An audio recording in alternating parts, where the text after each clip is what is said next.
Should I tell you guys something that I really, really enjoy? That when it comes to editing the podcast, I really enjoy cutting huge chunks out so that we can actually get to the podcast. So looking at the time now at 33 minutes in of recording, and we've not said one thing about Destiny. I'm just gonna talk about the Hawk Moon. Thank you. Yeah, we mentioned it. I'm just gonna love cutting that 33 minutes out so that we can get to this bit where we go, welcome to the podcast. Welcome to Two Titans and a Hunter, a Destiny 2 podcast. A show where we discuss tips, tricks, and tools to help all Guardians succeed and enjoy playing more. So, what makes us different, you may ask? Well, we're not streamers or YouTubers. We just have a passion for Destiny and are dedicated to keeping Guardians informed and up to date with all the latest Destiny 2 news and information and opinions. We encourage your questions and feedback. You can contact us either by email at twotitansandahunter@hotmail.com or on Twitter at twotitans_hunter. Now, on with the show. Yeah. So welcome to the show. I am Knight of the Realm, Nitedemon. Nice. I am joined by the prosecutor Peroty and the raid rewarded Respawn. And by the way, that's Her Majesty's realm. Majesty's what? As opposed to those realms. You know, Her Majesty. HMS realm. Okay.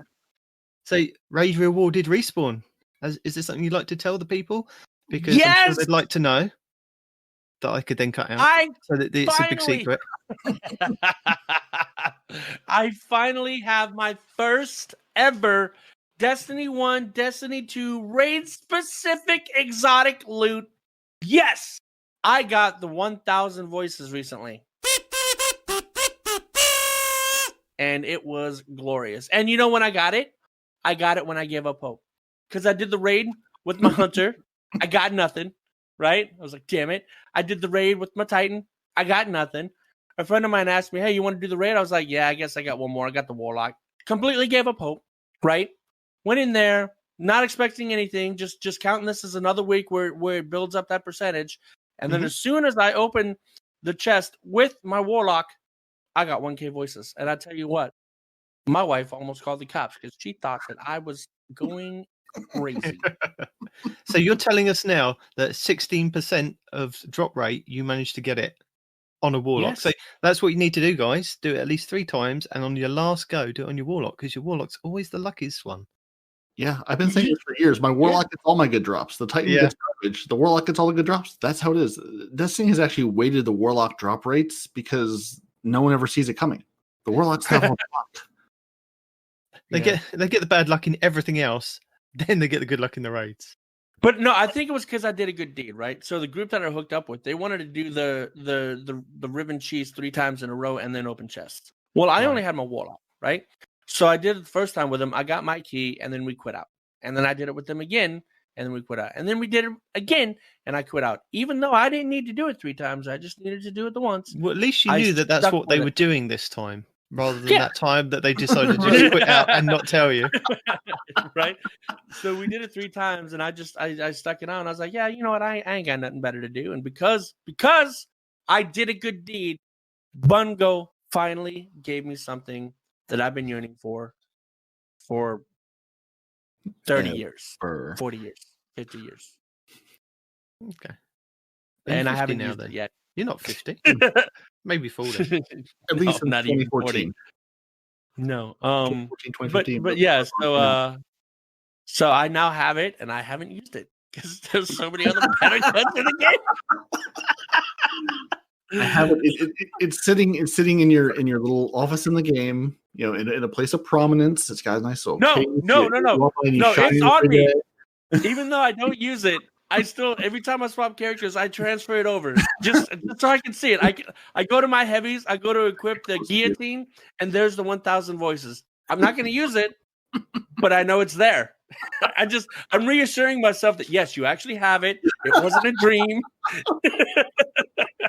Just transfer to every character. The night puts on your pillow, gives a little kiss good night as you lay down in bed each night. Oh no, that's true. Yes, I do have a 3D printed 1K replica now. Since I've earned it in the game, I've earned it in real life. That does sit under my pillow, which pokes the wife at night. No jokes, please. Thank you. Speaking about Age Awards and the sunsetting stuff that we went through last week with the Destiny Content Vault, I said I was going to go through it each week and remind people. I'm not going to go through individually what we went through last week, although I just want to remind people a lot of stuff is going away. I decided what I would do after contacting Cheese to let him know that people would be kind of getting to his channel just to see if he could sort out some videos for people.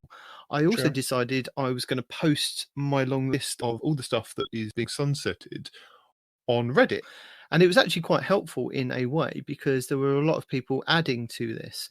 There were also a couple of people that got a bit angry at it, saying that I was kind of just stirring them up. Where was it? What was his name? Hunter Mr. Race? Definitely. No, it was not me. I was just going to say that, Peroty. I was like, it was not me. In case you're wondering. I actually appreciate his list. I'm not stirring the pot with him. I appreciate the fact that he went and did that work. All right. I got a message back from Chat to Noir's memes saying, sure, but you word it, which creates a ton of lost items among the rest of your list, and then don't clarify. Whisper is not leaving, for example, despite IO leaving, but you word it all the same. And I was like, okay, well, you kind of understand what I'm saying because I said the Whisper mission is going away. I didn't actually say the Whisper's going away. You did say mission. Yeah, that's all. I mean, I've kind of clarified that.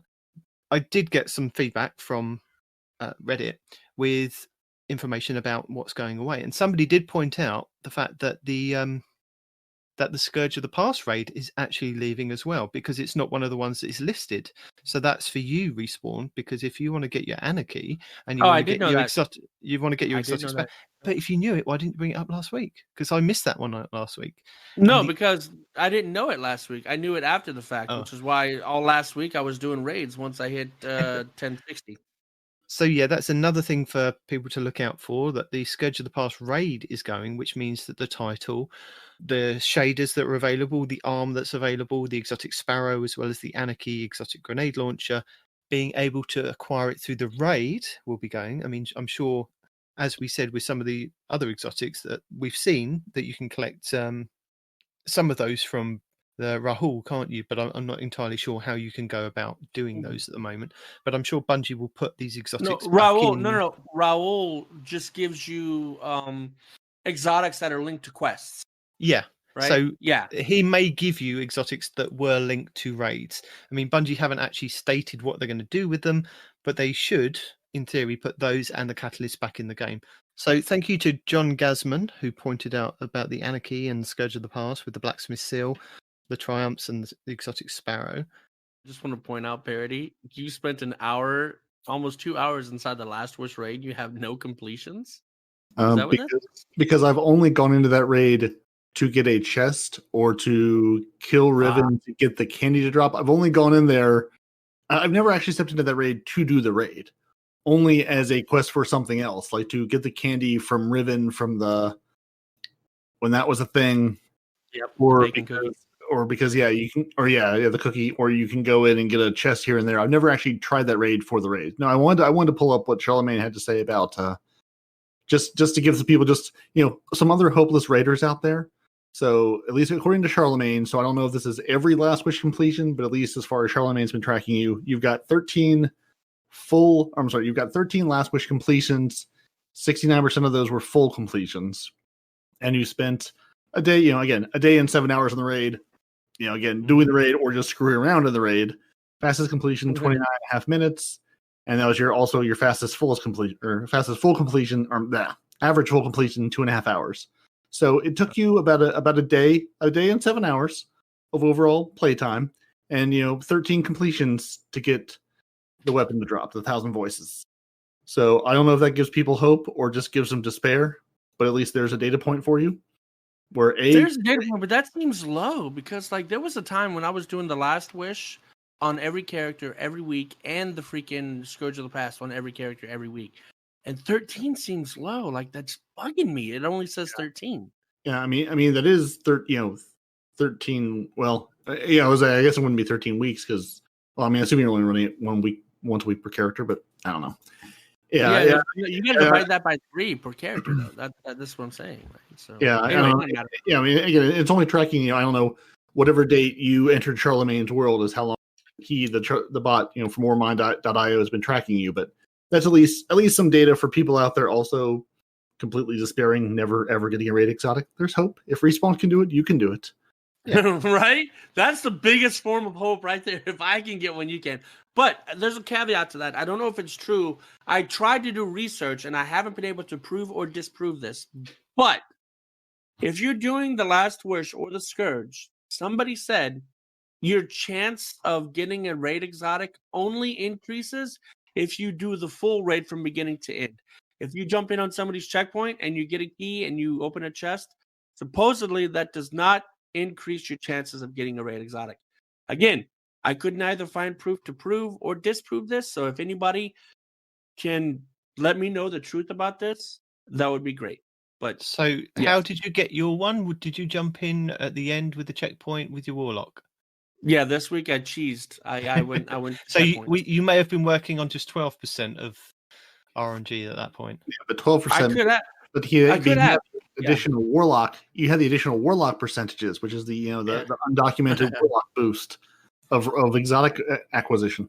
I mean that is a good thing. Well, it's a good thing to kind of maybe put out there maybe you do get a better chance at doing the full raid. So yeah. Same boat couldn't hurt, and now we've given Nitedemon time to find what he was looking for. I wanted to say thank you to Wizenmeester77 for pointing out that I put the Warden's Law hand cannon down for the Tree of Probabilities when in fact it's the DFA hand cannon, and it's the Polaris Lance that you from Mars and a Bray. Yes, scout rifle that is tied to Mars, as Respawn says. That there might be an issue in obtaining if you don't manage to do it before Mars goes away. The recently fixed exotic scout rifle. Yes. So also with that, I will provide a link in the show notes. Somebody posted and you're going to love it, a spreadsheet document with everything that is possibly going away. Somebody actually posted a link to the spreadsheet that they've created, and I will put that in the show notes for people to go and look at. Excellent. Because this isn't a game unless you're playing with a spreadsheet open somewhere. While he's looking at that, I just wanted to call out to everybody else. I did have a rant for this week prepared. I went through, I had bullet points, I had all kinds of stuff I wanted to talk about, like a proper rant. And then, yesterday or the day before, Cheese Forever came out with a video saying pretty much every exact thing that I was going to say during the rant. So instead of having a Respawn rant this week, I'm just going to point you to Cheese Forever's video, which is titled, I believe, Why Did Bungie Really Stop AFK Forge Farming? I believe is the title. So go watch that video. Everything that I was going to say, he says it. Cheese is a good guy. Cheese has info. Cheese stole my line this week. So I love you, but you suck. I was just to say, you're going to get the information, but you're not going to get the passion behind it. Yeah, that's what I'm saying. No, he gives you the information. If you can, it's one of his longer videos. I'll just say that. Whoa! Long videos? No, that doesn't sound. Oh, it's a longer video. I am there for my minute and a half, and I'm out.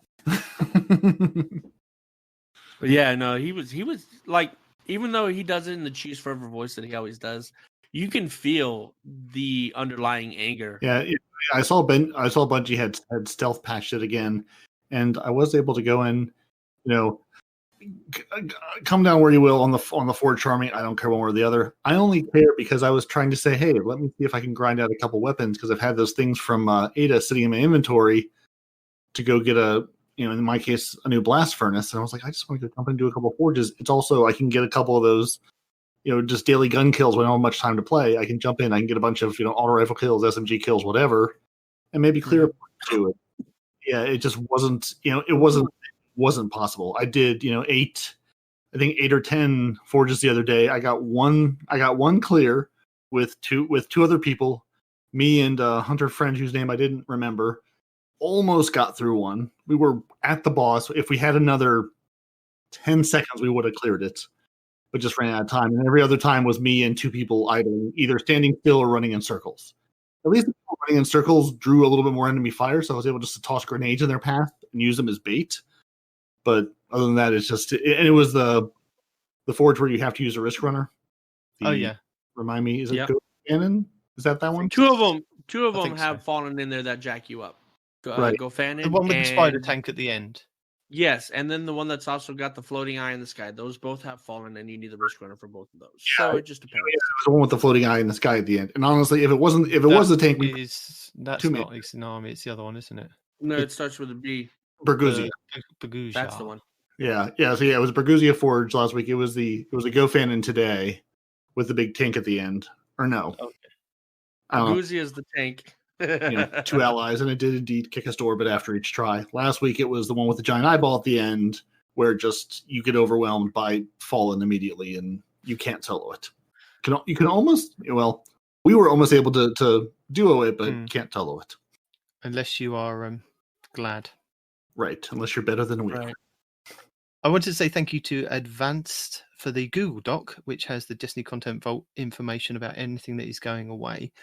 And Fossey Iman, who put a link to braytech.org, Vaulted, which then tells you what you actually have already done in the game and what you may want to kind of check off. So that's quite good information from posting on Reddit. So I thought I will link those in the show notes for anybody that's interested if they are trying to do a lot of completions of different things and get the triumphs, the shaders, the armor, whatever. So yeah, thank you very much for those guys on Reddit for helping out. And tech.org all day, every day, because it's the best site on Destiny besides Dim. So are we pouring a drink out for the forge farming? Are we upset about the forge farming? You just don't care about the forge farming now? I'm upset about it. You got to 1050. You got to 1050. You know, what do you care? I did. I couldn't care. But I'm still upset that Bungie picks. Not only do they pick and choose what they want to have fixed, but they also pick and choose what they want to have fixed at the players, Expense. detriment. Yeah, expense. Yeah, I was going to say detriment, but yeah, expense, right? They don't fix the stuff that really bothers us. They fix the stuff that we use to enjoy the game or to bypass something that we don't enjoy doing, right? So in doing this, Bungie's all like, oh, well, we want you to do the things that you don't want to do, so we're going to take away the thing that you enjoy doing so that you have to play the content you don't want to play. Who says you don't want to play it? I'm loving it. I love the new event. I'm probably the only person that loves it doing it. But okay. I enjoy it. Come from Choose Forever's point of view, right? Some people just don't have the time to devote like you do, right? So let's say, for example, a guy's going to go to work. He can turn on his Xbox, PC, PlayStation, whatever, and be leveling up while he's at work, come home, and now he can be included in the higher light level stuff that normally he wouldn't be able to do because he works more than average people, right? So from that point of view, if the content is good, you're going to play the content even if your light is already maxed. So let us do this to max our light. That way we can go enjoy the content even more. But some of the enjoyment is the fact that you are low light and you are trying to do that activity at a higher light. I mean, I remember doing Vault of Glass and I wasn't the highest light possible, but we went in there and we gave it a good try. I mean, we did complete it, but it was a hell of a task to do. And it felt more rewarding for the fact that I beat this thing that I was under level for. And I can see your point of, it's also enjoyable to be max light, to go into an activity and completely whoop that boss's ass. First of all, that never happens because light is an arbitrary number. It doesn't matter how much higher light you are, the enemies are still going to hurt you a lot. I'm not saying that the enemies don't hurt you, but you can one phase that dungeon boss from Shadowkeep now, which is a bubble titan, grenades, and that new sword, the falling guillotine. It's absolutely nutty what you can do with your builds and your mods these days. And I see the fun in that as well as doing the underlevel stuff. And I get both sides of the coin of, some people haven't got the time to dedicate it. I mean, Peroty at the moment hasn't got the time to dedicate it because his job is taking up a lot more of his time. And right. So you would be an AFK farm advocate. I haven't. I'm not. I have done a grand total of. I have played just under 4 hours this week. I went back to Secret Scrublands to pull it up. I played a little over 2 hours Sunday. I played an hour and 4 minutes on Wednesday, and then I played 37 minutes this morning. And I am currently sitting at so I played again just under 4 hours for the week. I'm currently sitting at 1,022 currently on my character. I can probably be a little higher max light But yeah, I'm at 1022 on the Titan, and I'm just going through and playing the game. I'm jumping on. Like I said, I did a couple of Forges this morning. I did 4 or 5 Gambit matches one night. I did some Crucible and Gambit on last Sunday. I'm going and hitting that public event. I'm like, I don't see what the race is. Like, and again, to be fair, I'm not trying to race trials. I'm not trying to do like end game light level enabled content. Yeah. I'm just there you go. There's like, the race. You've answered yeah, I mean, the thing. Yeah, if I were rating, maybe I'd be trying a little harder. Okay, so 1025 is my max power. I could be up to 1025 right now. So I don't know what in the game at this point do you need more than that to play? What's the new dungeon, 1040? Something like that, yeah. Yeah. But you can go in at 1025 and you can still beat the dungeon at 1025. There's no issue. Yeah, again, take what I'm saying with a grain of salt. If you're trying to be top level, sweaty, high level, whatever, I need max light I have. I'm trying to go into trials and trying to light enable things. Sure, you want every last little bit of thing you can get. But if you're just playing the game, if you're just going in and hitting your Crucible and your Gambit, your Strikes, your Nightfalls, your whatevers, the Grandmasters aren't out yet. So by another month from now, I'll be where I need to be for that. I'm just enjoying the game. Speaking of which, you're making a good point. This season and just said, last season I didn't get the Almighty title. I just said I'm not going to try to stress for it. I know I'm not going to have the time. I don't want to do another 36-hour grind fest at the end of the season. I'm just sit back and play the game and go from the more casual perspective because I don't have the time to do it otherwise. And I just don't. I'm not in a race to get anywhere. And I'm just really enjoying. I'm enjoying the content. I like the Drifter. I like that I don't have to go to a different planet, figure out which of 3 planets the thing I need to go to is this week to pull the bounties I actually want to pull. I can go to one place. I can grab my bounties like a bounty board, Bungie, like a bounty board I can go to in one location to pull my things. I can grab those and I can go play. I was a little disappointed the other night when I tried to get on and play and my first 25 minutes was sitting at 12,000 something in the queue because servers are hard. What? Yeah. After the patch took a long time. Yeah, after the patch. I got on that evening after the 2.901 patch and I got on evening. It was like, welcome, you're number 12,000 something in the queue. And I was like, okay, well, let me sit here for a minute and see how long this takes. About 25 minutes later, I was in the game. I figured I had like an hour and a half to play. So I was like, oh, let me get on and just see what happens. That was the night I played for, allegedly 64 minutes, but 20 or 30 of those were sitting in the queue, waiting for it to let me in the game. Yeah. And I think that's the thing, isn't it? You've either got to make the conscious decision to actually go for it full out and get what you want out that season. And I can understand with a lot of content creators that they want to kind of be max light. They want to get in, they want to do the videos, they want to do the builds and everything else so that they've got the content for, Joe Public. But you've also then got to think, am I going to be that person that gets every achievement, every triumph, everything under the sun? So is there a real need to actually go for max light straight away at the beginning of the season? And for me, it was yes, because there's a lot of things that I want to be able to get onto this season. I want to make sure that I get what I want to get out of the raids that I'm missing. I think I'm missing one thing from each raid. I mean, I'm missing the catalyst from the Callus raid. I'm missing the exotics from all the other raids. The exotic sparrow from Scourge of the Past as well. There's little things that I want to kind of do, and I don't want to have to worry about trying to get my light to the highest possible point so that come next season, I'm not behind in my race to do whatever I want to kind of do next season. So that's my reasoning for getting to 1050 now and just enjoying the game, picking and choosing what I want to do. I mean, I'm not going to make a grind out of getting to 1060 light in Pinnacle gear. I am going to go and do Pinnacle activities. I want to do the new dungeon. I want to make sure that I've covered those raids. So I completely understand it. And I messaged Peroty at the beginning of the week and I said to him, I've given in. I'm going to do the Forge Farm. I'm only going to do it for whatever time's left on it, which was literally a couple of days, which was quite funny. I was already quite high, so I just rounded out the rest of my character, then got the rest of my characters up this week without Forge Farming.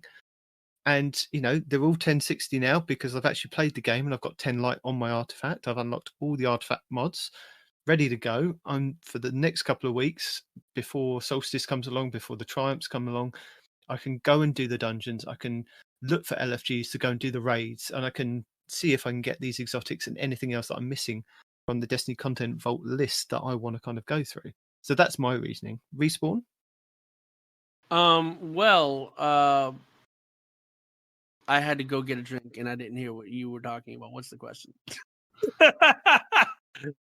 Forge farming, light level. The reason I gave the reason Okay. why. I gave Okay, the reason why I went and did a little bit of it this week to get one of my characters up, and then the rest. Well, So I did it so I could focus on things that were not light related, right? Like min-maxing my gear. I want to get the max light level gear. That way I can decide, okay, well, now which pieces of gear do I want to min-max, right? Which piece of gear do I want to try to masterwork, things like that. And then after that, I'm like, well, let's try to go back and get some of these weapons that are going to go away at a higher light, right? Because you know how you were talking about a weapon that you got recently. Excuse me, the Gnawing Hunger, I think it was, right? Because it's got a new symbol. Now I can go up to a max of 1310 light or something like that, right? So I was like, all right, well, I'm gonna go re-get my gear that I use. So I went to the forges, tried to get the auto rifle and the sword, and then I realized they are not yet giving you new versions of these weapons. So that's sad. I just got off topic. Point is, I am what do you mean they're not giving you new versions? The sword and the auto rifle that I got from the forges still say max light level 1060, not 1310. Oh, okay. Yes, I know what you mean. Yeah. So anyway, doing the I focus did get off range. topic, but I am pro AFK farming because light is the last thing I want to worry about. I want to go in there, I want to do a thing, I want to not have to worry about farming for light. You know, I don't like going to farm for specific pinnacle pieces. I don't like having to remember what order to do it in. Oh, I got to do these first because this gives you a lower powerful gear, and then wait to do this until the end because that gives you a higher pinnacle gear. You got to. No, I don't. Respawn doesn't like to remember things, as everybody on this show knows 100%. So to streamline it, take light out of the equation by AFK farming, and then I can go do what I enjoy doing, not what I need to do. Thank you. I mean, I agree with you. Only for this season, I'd be quite happy, like I have been for the last couple of seasons, getting me spreadsheets out and working out what can I say from season pass to season pass to help kind of level up myself for the new season. And I think I was max light at the end of 2 weeks last season. So it would have only taken me another week to get to max light without forge farming. But then that's me working out with spreadsheets and watching the videos and following some of the content creators' ideas of what to save, what to do just before, so that I can then go across the lines to then level each character up and get and to. That seems like a lot of work. It's fun to me. That's what I enjoy doing. And then I can, like you said, I can then do farming for the weapons. I can get the Umbral engrams. I can then roll for whatever I want to kind of get god rolls in that. If I, which will come naturally because I want to go and do other activities to make sure that I've checked the boxes next to the Destiny Content Vault stuff that's going away. And I wouldn't mind doing a normal, day-to-day grind if this season wasn't the season that everything's kind of going away. If this was a normal season, I wouldn't have bothered doing the forge farming because I thought, I can just do it as and when. I'll slowly get there. It's not a race at this point of time. It's not like I need to get to that highlight because we're in a raid group that goes day one, we're going to go into that raid and we're going to solve it. We're not in that raid race kind of mentality. And there's a lot of people out there that aren't. But I can understand about trying to. Have you played with Fuzco? Have you had him tease you feverishly because you're not highlight as everybody else? Nope. He's a mean person, man.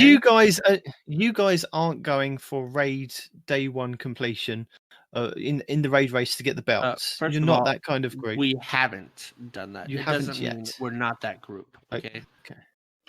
We have yet to find ourselves. I don't know if you know this. We're still in the beginning stages of WTF land. So we might be the world's first. You don't know. And I don't like how me on your team. I don't like how you're trying to judge me. You guys play on PC and I'm over here on Xbox. You guys need to come over on Xbox. That's what that is. First of all, no. Second of all, you're right, but no. And finally, get a damn PC. No.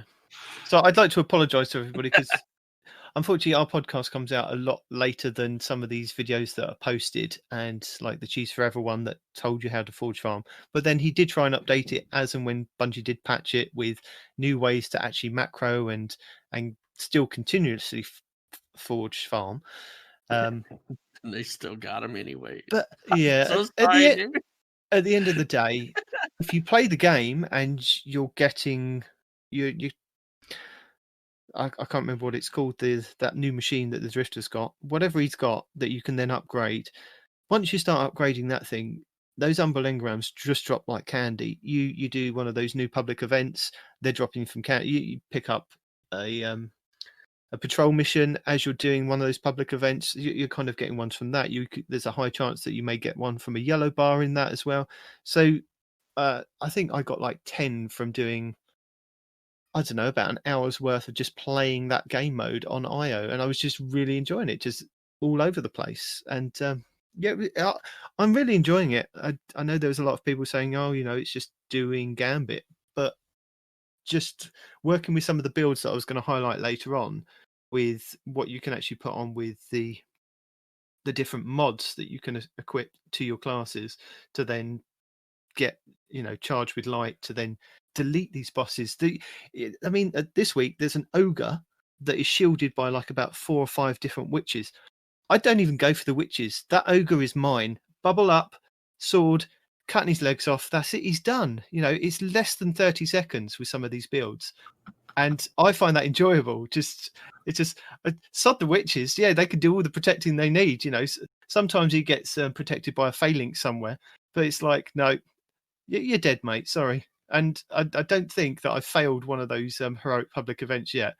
Doing the cheese with the ball, putting it in, duplicating it, getting it to the heroic thing. I think there's been I think these events are meant to have like about 6 to 7 guardians in. I've been doing it with like 3 people in the same instance. It's just ridiculous what you can actually do. But it's just, but that's the fun part of just deleting. Go on. The PC has something that I really, really enjoy, right? And it's also going to get me banned. Is we had a hunter that was grabbing the balls and just putting it in. When me and the guy that I was playing with were both glitching it, like you're talking about, to make it last forever, right? Yeah. And the thing about PC is you don't need to go and type a message and come away from game and do. No, I hit enter. I yell profusely at this guy with many expletives and profanities about, if you don't know how to glitch it, stop touching the ball. And it was instantaneous. And he got my message and he didn't touch the ball anymore. You see? Hey, look. In Xbox, you'd have to hit the metal button and then you got to use your controller to type. You know what you do on Xbox? You know what you do on in. Xbox? You let them get the ball. You let them get the ball in the first time. Okay. You then wait for the next time that the boss comes up. You go and kill them instantly with your sword. You grab that ball and you don't let it go. You run away from them. You run away from the people. You put it in, grab the ball again, run away from them. Just easy. Okay. Just no messaging. They soon get the hint that you want the ball and they're not having it. But you do realize the ball disappears, right? After about 40 seconds. Yeah. But then you go and get the next one. Yeah. Okay. Well, I thought it was just a lot easier to yell at him and curse him out, and he stopped grabbing the ball. No. They soon got the hint that, I want them to go off and kill other things and clear the bank for me so I can get there with the ballie.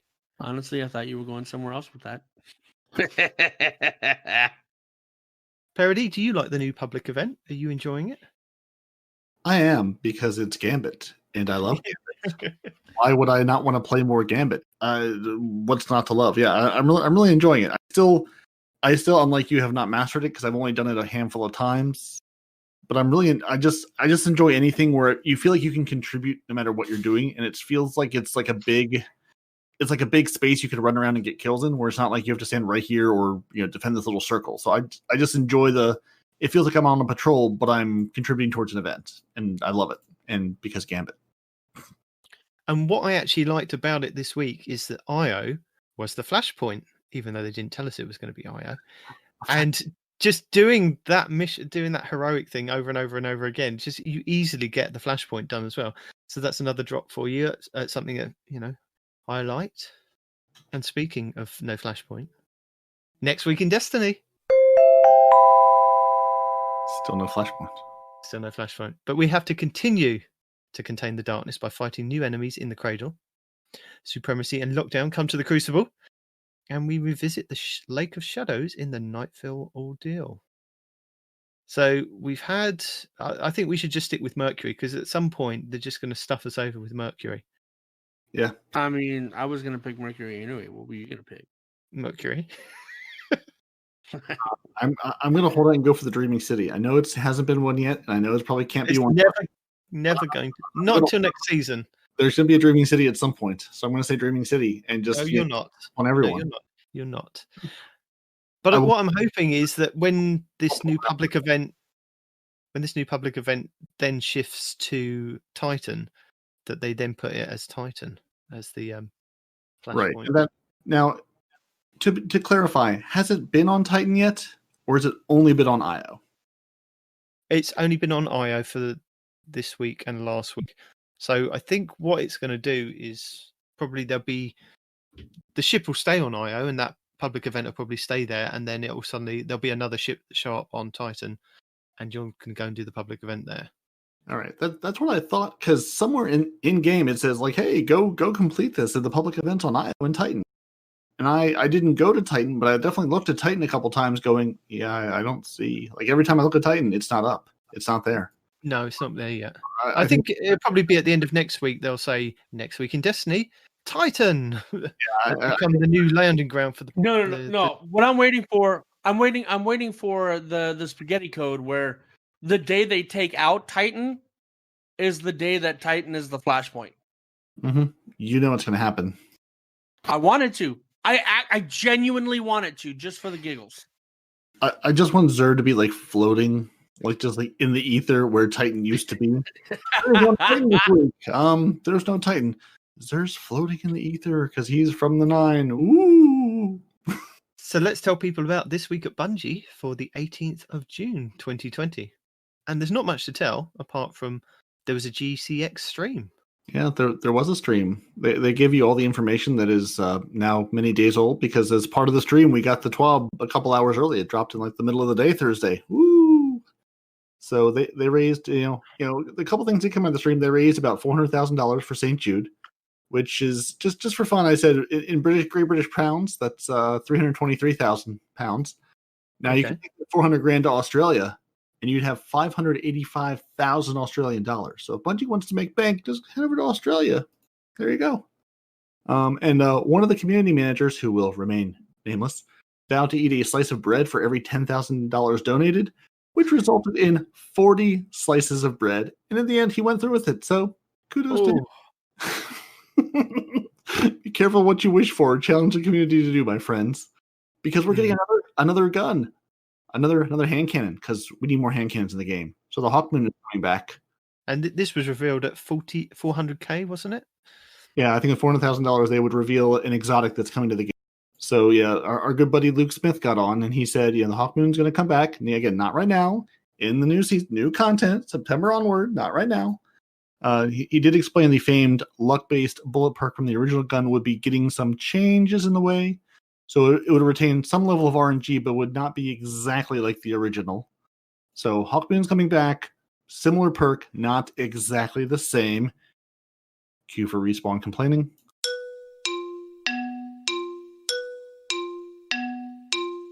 Nope. Okay, and we're good. He's gone for another drink, hasn't he? He's gone for breakfast. Likely. Yeah, I do have... No, I'm here. I'm sorry, guys. I zoned out for a second. I don't know what the hell happened. I think I had a mini Caesar. What happened? You heard the Hawkmoon was coming back, and you got so excited that you just blacked out. So there you go. That's no, the Hawkmoon. The Hawkmoon is a good gun. I'm not complaining about it coming back. The Hawkmoon, it's good and it's goofy at the same time, because you get the extra damage rounds, and then you get the one round that's extra damage. And the funny thing about the Hawkmoon is those extra damage rounds could also get the extra damage buff on one of them. So back in the day, if you managed to get that one extra damage round with the extra damage on it, you could one-shot a Guardian with the Hawkmoon, flat out. Now, the odds of that happening are, 1 in 8? No, you get 8 in the chamber, whatever. It's large. Yeah. But then they changed it for when it came over to Xbox, and we got the nerfed version, which didn't. I think it was a 2-tap at that point. So PlayStation had full access to that 1-tap amazing gun. But then, but depending on if how you it look at comes it, in here, it might be good, it might be bad, but it's got a lot of guns to compete against coming into an exotic hand cannon sandbox. I mean, at the moment, you've got the Last Word, which is really doing some good work. You've got the Ace of Spades, which has continuously done good work in competitive anyway. You then Still does. you still got the Thorn. You've got Lumina. Yeah, you've got the Malfeasance. And these are all consistent damage weapons. There's no, you've got some I good, hope this one gives us extra damage, kind of thing. for the Hawkmoon to come back, it's got to do something special for people to actually pick it up and use it. It would be special if the non-extra damage rounds still had the same damage as, let's say, a regular Thorn round without the poison, right? Or a regular Last Word round, without a crit hit, something like that. It would have to have the same base damage as all these other guns.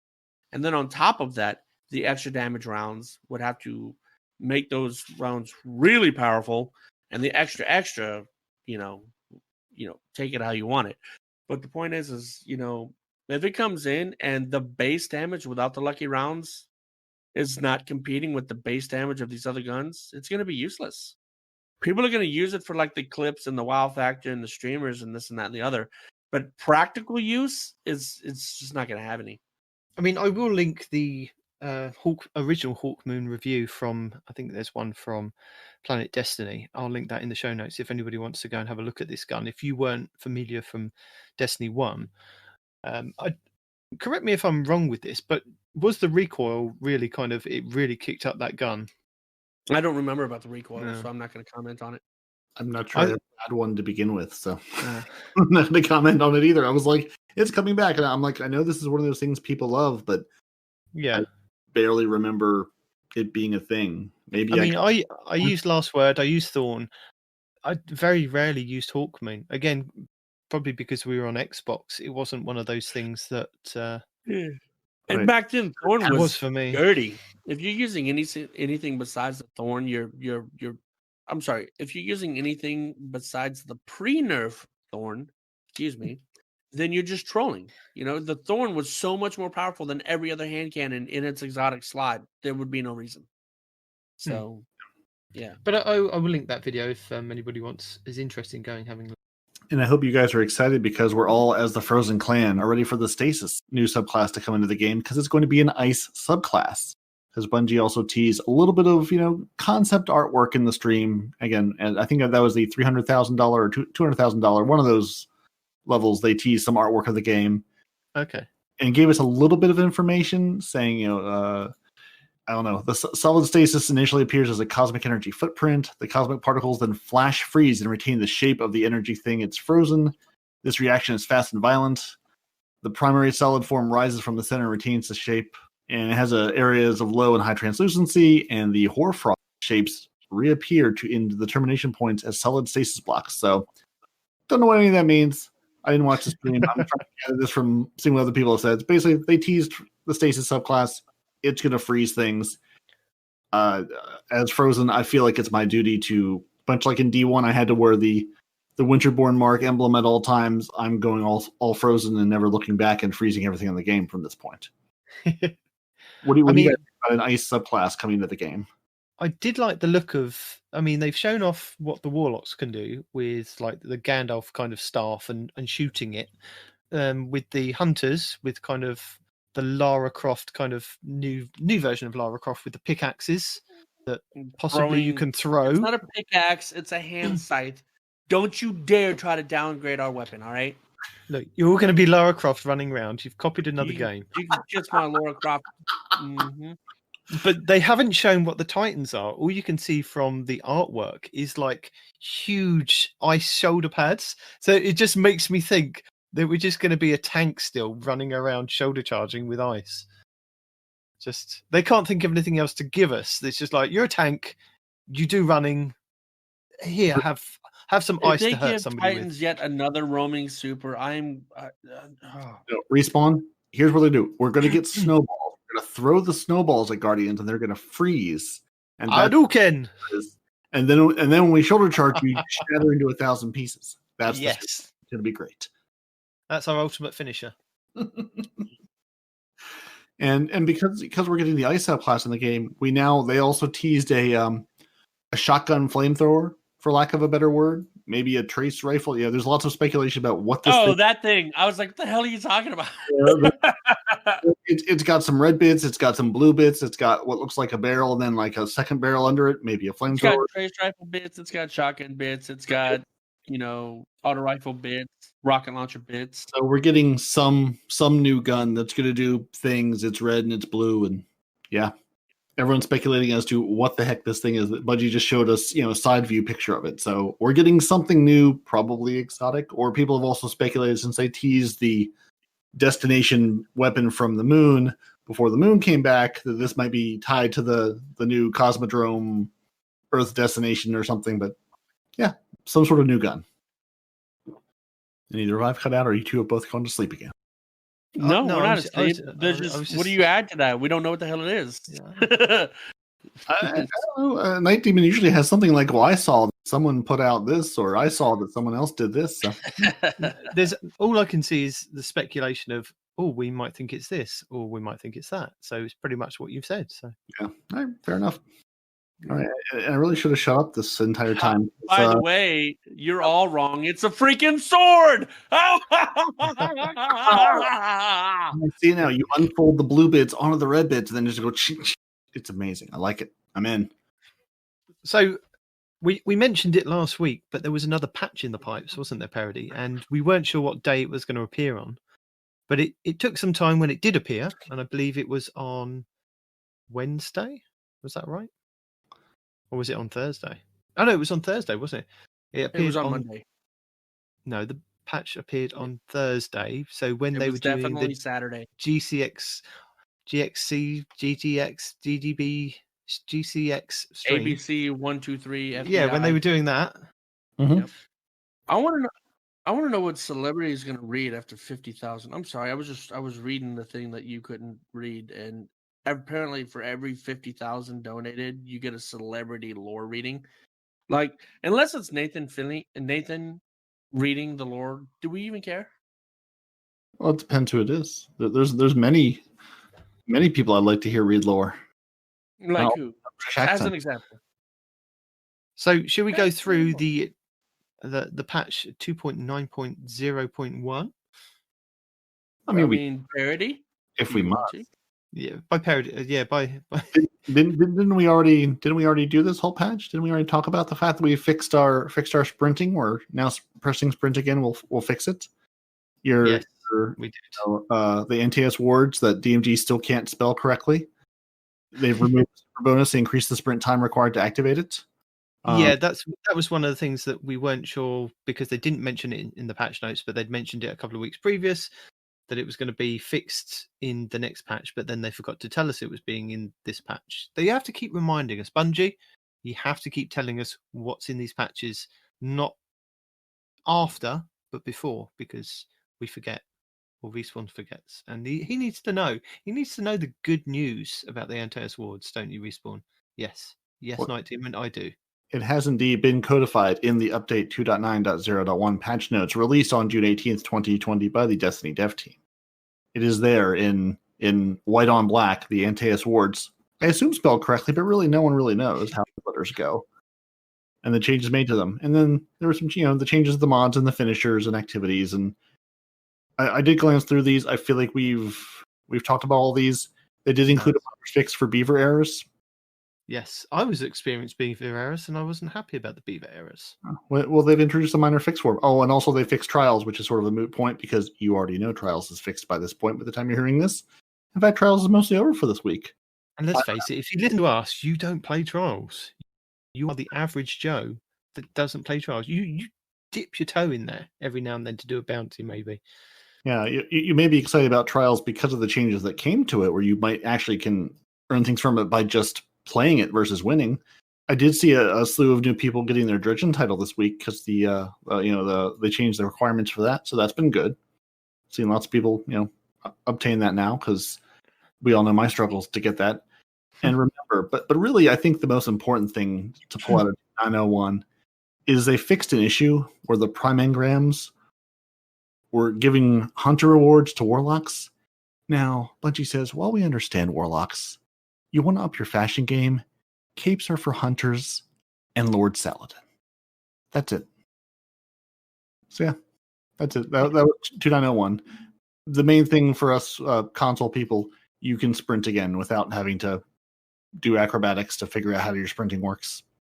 And hunters and Teus wards are now less annoying, but if you weren't annoyed, then you're still not annoyed. You may be super annoyed like the Fun Police who were using it before it became popular and broken, who now is like, well, now you've just ruined the exotic for people that were using it before. But there is no winning in Destiny. There is only disappointment. But then there may be some winning because there's going to be another hot fix coming next week. So it's probably, again, Thursday, but this is like the Flashpoint speculation on our part. So right. They do say it is planned for Tuesday. They said later in the TWAB, it is planned for Tuesday, June 23rd. Okay. Whether it's on Tuesday or not, you'll just have to wake up Tuesday and see. But they plan it for Tuesday. And that's going to give us some additional fixes for controller remappings. They have a whole article about controller remapping issues, but things like the double tapping to activate your dodge or other abilities not working, issues where weapons don't fire when pulling a trigger, seems tricky. Issues where storm transfer sometimes not function. Those are all on the docket to get fixed on Tuesday-ish.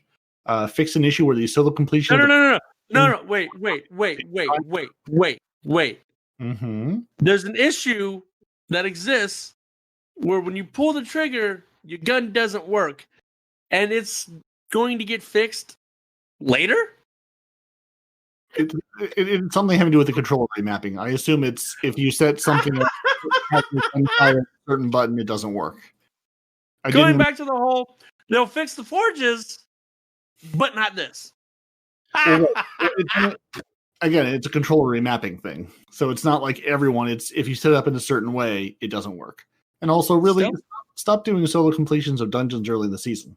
You may not get your associated triumph. I feel like every dungeon we've had has had that same issue. Just don't do it. Wait till the issue is found and fixed. They're also going to fix the items dropping at 750 power levels as opposed to where they should in everything. And we talked about it before, but the Tommy's Matchbook Catalyst quest should be back in your inventory coming Tuesday or sometime this week when they push this patch out. And what's the big one that you've missed? You've glossed over. You haven't even glossed over. You completely missed it out. No, I haven't gotten there. See, that's next. That's the next bullet where we fix the issue where the Wither Horde deals excessive damage to various bosses. That's not a glitch. That's completely a feature. Behavior. It's a feature. I mean, so basically, you just have to go from your Wither Horde back to your swords now. Moving on. Yeah. And actually, no, I don't. I think they may have already done that because we tried to use Wither Horde on various bosses and it wouldn't work. It just didn't work. You're not using it correctly. It will melt a tank in the forges right now. I'll tell you that much. Yeah. And they say they have a laundry list of other issues they're currently investigating. This update is planned for early July, so stay tuned for that. So it looks like they're digging down a bunch of these fixes and telling us when they're going to fix them, which is nice. So yeah, Tuesday or sometime this week we should see 2.0.9.2 dropping, and that's what it's going to supposedly fix, as well as some other things they won't tell us about until after it drops. Now, do we want to talk about pre-orders, or do we want to skip this and move on with our lives? Well, no. If you want to go over the pre-order bonuses to explain it how you understand it. Yeah, Emily just did the bonuses and the money drop, and someone else can talk, or you can continue to listen to me talk for the next 6 hours. I like listening to you. I've missed you all week, so I love listening to you. I'm not going to go that far, but my voice is still not up to par, so I'm going to sit here and listen. Man, when I jokingly sent you that message on Thursday when the 12 dropped, I was like, all right, you guys can take the week off this week with patch notes and known fixes, and that's it. I was kind of kidding, but here we are, everybody. I hope you strap in for a parody heavy issue because this is all parody all the time. It'll be even more fun when it even speeds us up 3x when we get through this in about 4 minutes. I mean, would we have it any other way than all parody all the time? I don't know about you, but sounds good to me. Sounds like perfection. My wife would agree. Anyway, so you guys have already ordered your Beyond Light, Destiny 2, I have dawdled in getting onto it because, again, it's still early, but I am seeing all those freeze tag things, and I say, I want that too. I want to be frozen like everyone else. And I had that already. Yeah, see, there you go. I'm lagging behind, so... And what I didn't realize was it's a multiplayer emote, so that you can get somebody come up and touch you to unfreeze you. I was like, that's amazing, because I was frozen in one of the heroic public events. That's amazing. And somebody came up and touched me and unfroze me. I was like, oh, what just happened? Oh my God. Where you freeze, I don't think you see the footprints on the floor next to you. So the next time I did it, I kind of swiveled my the screen round so I could see. I was like, oh yes, there's some footprints on the floor. So go on, continue. Sorry. Yeah, that's marvelous, because I've seen people freeze, and I wanted to go and play freeze tag with, and I didn't know I could do that, but now I can. So Destiny 2 Beyond Light. It's not Destiny 3. We're going Beyond Light. So here's what you're going to get. If you order the game right now, today, with any edition you pre-order, you're going to get two things immediately. Your exotic rimmed ghost shell, the one that looks frozen, and your legendary emblem, which is fine. Those are going to be with Master Raoul in the tower. You go there, you pick those up. There is an issue. If you get the collector's edition, you're going to see a code in 24 to 48 hours, so you're not going to get it immediately. If you pre-order on any edition through the Xbox, please be sure to download the Destiny 2 Beyond Light pre-order pack and, quote, Destiny 2 Beyond Light. So they should be in the things you can download. They should download automatically. That's where your pre-order stuff is. On the Xbox, you have to take that additional step. The pre-order stuff comes in a package. So, excuse me, don't go looking for the individual parts. Huh? Don't go looking for the individual parts like I did. They come in a package, and you got to open the package, and then you get all the components. I was searching for them, find out why the hell I couldn't get them. That's why they come in a package. And were they indeed sitting at Master Raoul waiting for you in a nice little wrapped bow? No, actually, it was in my inventory way at the end where, where our umbral engrams currently are. Well, it was sitting like under those, kind of, if that makes sense to you. So in the packages section, which we went over last week and said it's going to be under where the umbral engrams are. Yeah, what he said. Yeah, so depending on the platform, it'll either be in your engrams or it'll be with Rahul. You'll figure it out. If not, you'll Google it like an adult. All right, so how can you buy this game? How much money can you give Bungie to enjoy their game? And how much game do you get for it? Well, you get all the game because it's free. You can just play the game for free. But now, if you do want to get your Beyond Light and your seasonal pass content, you have the standard edition, which is $40 US. Figure it out if you're not in the US. Sorry, I'm not doing all the math for you. Which will give you the access to all the game content, which, caveat there, all the game content starting September. So be aware of all the planets and locations leaving, which you can refer to Nitedemon's handy-dandy list of things going away. You will also get with that your current season, which is season 12, and all the new content coming there, the new Earth location, anything new they add to the game at that point in that season. You're also going to get the No Time to Explain exotic pulse rifle and the catalyst for that pulse rifle. So you can also get your standard edition plus your season, which is $50. So you're going to get that the season, and you're going to also get the ghost. You're going to get your ghost shell and your emblem, just like you were before. And in September, you're going to get your exotic pulse rifle and your catalyst. For the standard edition, $40, you do not get that gun. So that's the difference. So if you're looking at the standard edition, you get your emblem and your shell. That's it. Standard edition plus your season, you get your emblem, your shell, and the No Time to Explain pulse rifle and exotic. Now, if you're like, I want that freeze tag emblem because it looks amazing, that's when you've got to throw down your money. The deluxe edition is $70 US. You're going to get your freeze tag emote that we've talked about lovingly, as well as your ghost shell and your emblem. Then come September, you're going to get your No Time to Explain pulse rifle and catalyst. You're also going to get the Stranger's Upgrade Pack, which is the Any Other Sky exotic sparrow, and the No Time to Explain ornament. So if you care about the ornament and the sparrow and the freeze tag, you got to pay your $70 for the deluxe edition. Now, if you want to go all out and say, I want all the things Destiny, which are surprisingly still in stock because I feel like these sell out immediately, is the $200 collector's edition. So this edition includes everything we've already said, plus all the physical things, the Beyond Light Deluxe Edition digital code only, the Diecaster Splinter of Darkness replica with lights, the Europa Explorer's Bag, the Europa Explorer's Canteen, your mysterious logbook, and, quote, other discoveries from Europa. And that's, again, $200. So you can get in for free. If you want extra stuff, you're going to have to pay at least $40. That's what it boils down to. And that's your pre-light bonuses in your orders. And PS4, you can now pre-order on your console. They decided to let you do that now. So Nitedemon, we're going to the farmer's market this week for the support report. And as we've already mentioned, there's been some Forge matchmaking updates. So yeah, I'm just going to say that they've made multiple Forge matchmaking updates, and really just go to Cheese Forever's channel and he'll give you the glitch for each step of this update. The biggest changes, though, if you're looking to play Forges, it takes you back to orbit after every Forge completion. Whether you pass or fail, it takes you back to orbit. So just like when you're playing in the competitive playlist, and you're like, I'm going to go into the next game. You run to the kitchen, grab a drink, and come back, and you're sitting in orbit going, oh, right, I have to go back in. That's what you do with Forges. You have to go back into the Forge after the completion. Otherwise, you're sitting in orbit, just drifting there in your spaceship, looking dumb.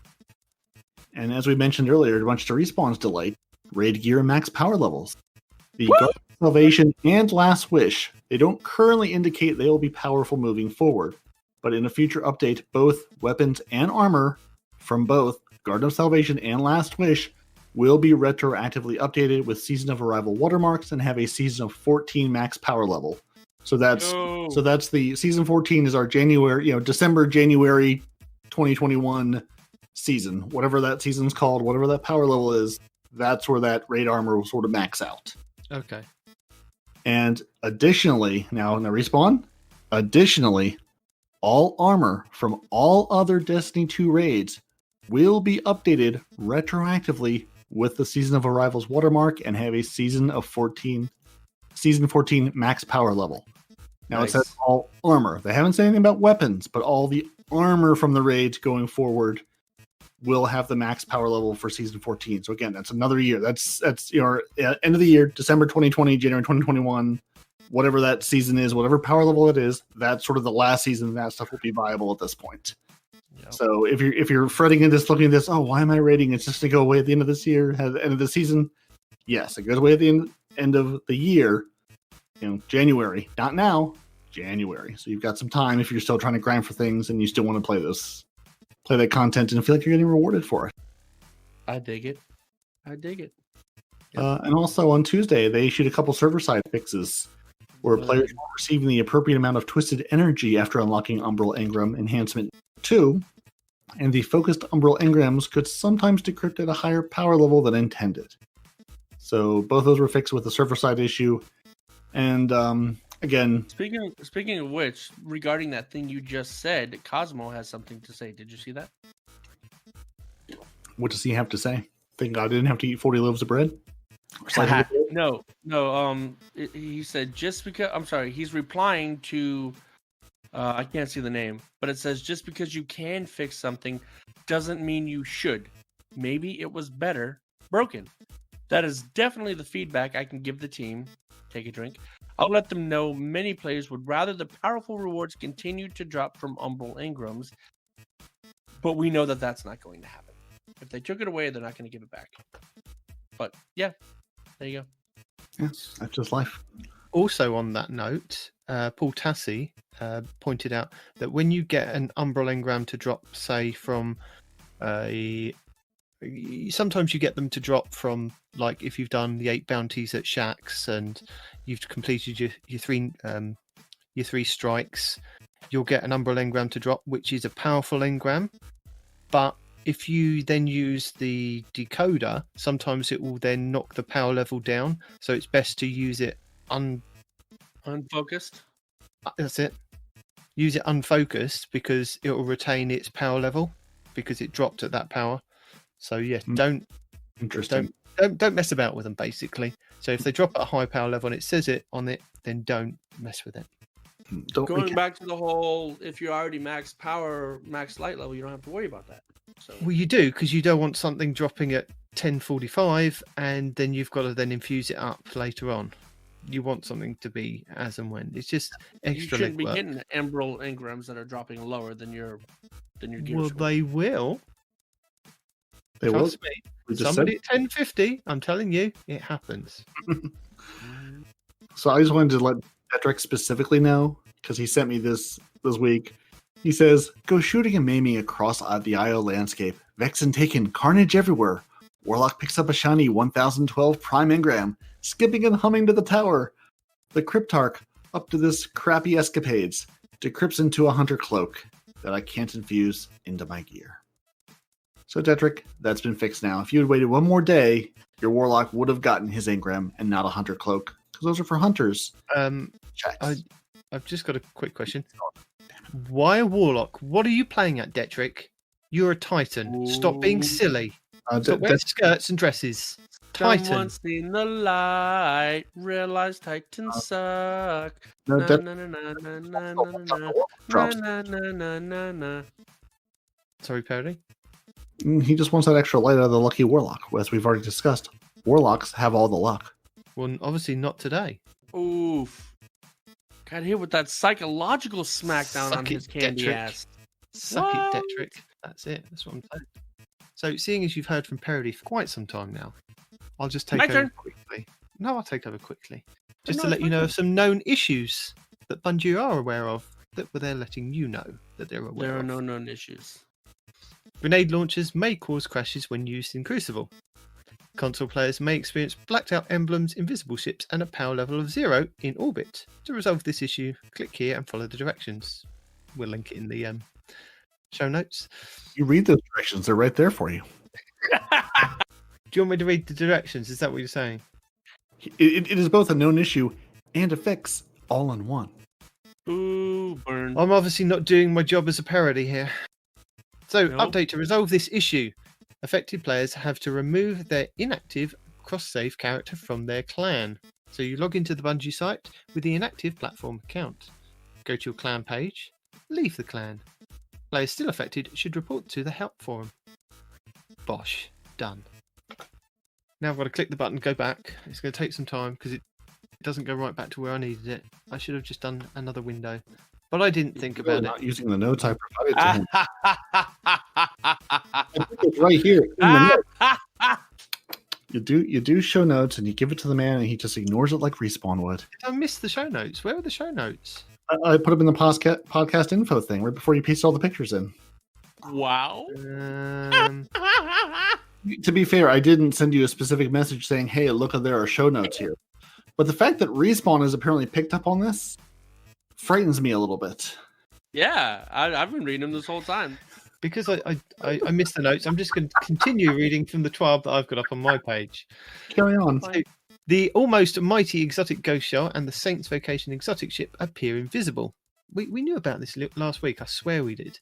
Some Yeah, players we are did. unable to accept the weekly means to an end quest from the Prismatic Recaster. Oh, this is a big one if you are still trying to do some of the stuff on Mars. The Nascent Dawn 1/5 quest step can't be completed because the sleeper node at cb.nav/run Dynamo Approach Arch is missing. Why? It's been there for God knows how many years. Why is it now missing? Once again, It's Bungie fixes forges before they fix this. The Become a Legend quest step to reach 950 power doesn't update when players reach 950 power. This will be updated when players reach 1000 power. The Tommy's Matchbook Catalyst quest has been removed from players' inventories, which they said further up that they're going to fix in the next update. The Upgrade Gift Ranks Triumph does not track gift ranks purchased at the Prismatic Recaster. And the Prophecy Dungeon Solo Triumph does not unlock when players complete the Solo Prophecy Dungeon. We've already got that.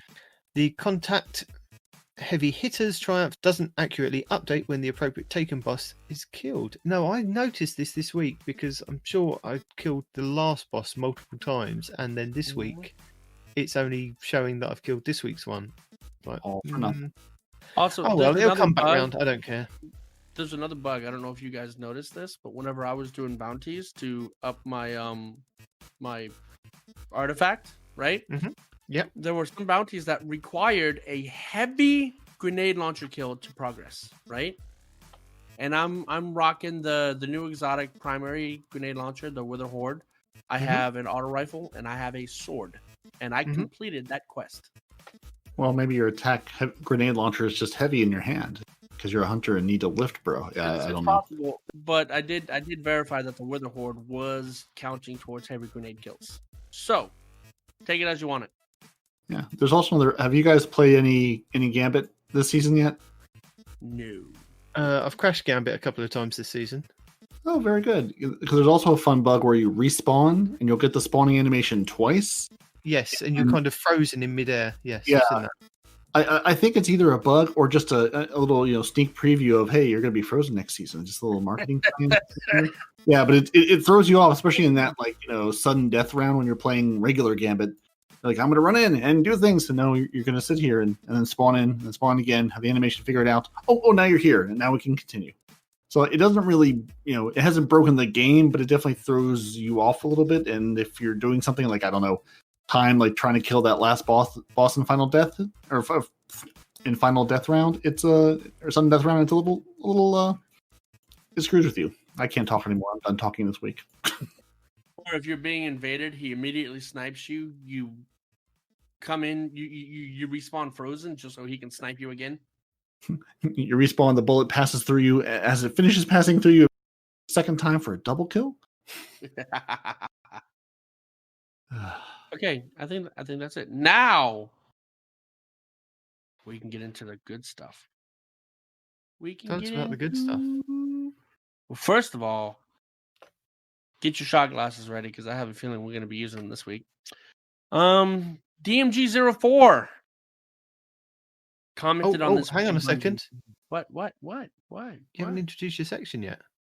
And he prefers to go by Lord of the Bread now. Lord of the Bread. So this is Respawn's report roundup of rage-filled regrets. That'll do.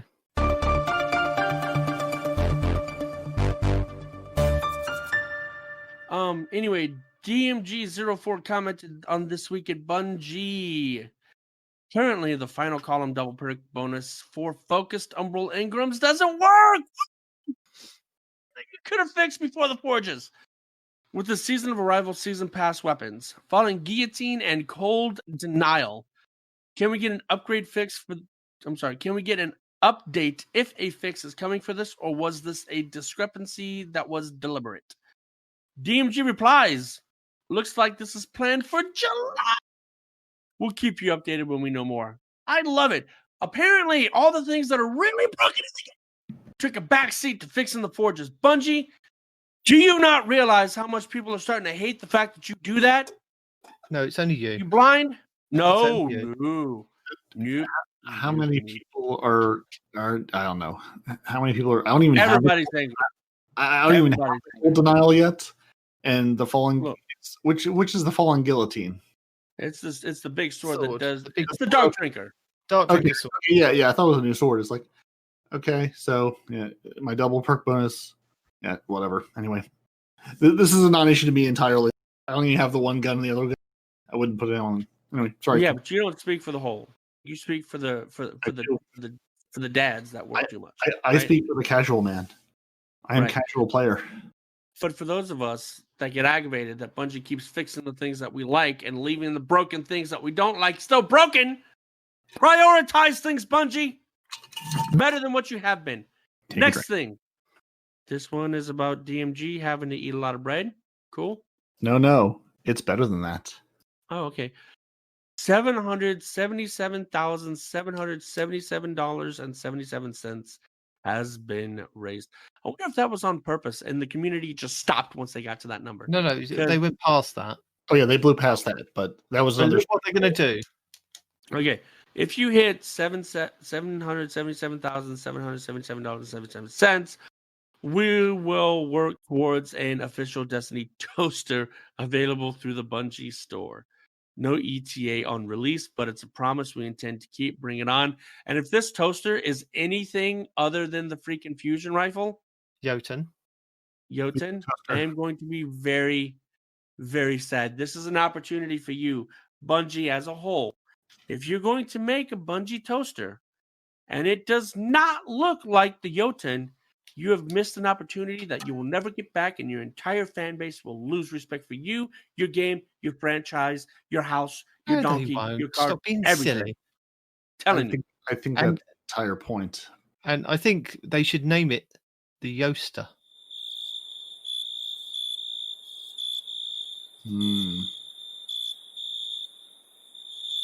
Your toaster? I think you just got fired. Destiny 2 Beyond Light pre-orders now available for PlayStation 4. Okay. I said That's that a big one. thing because it wasn't available for PlayStation 4, but never mind. Yeah, no, it is.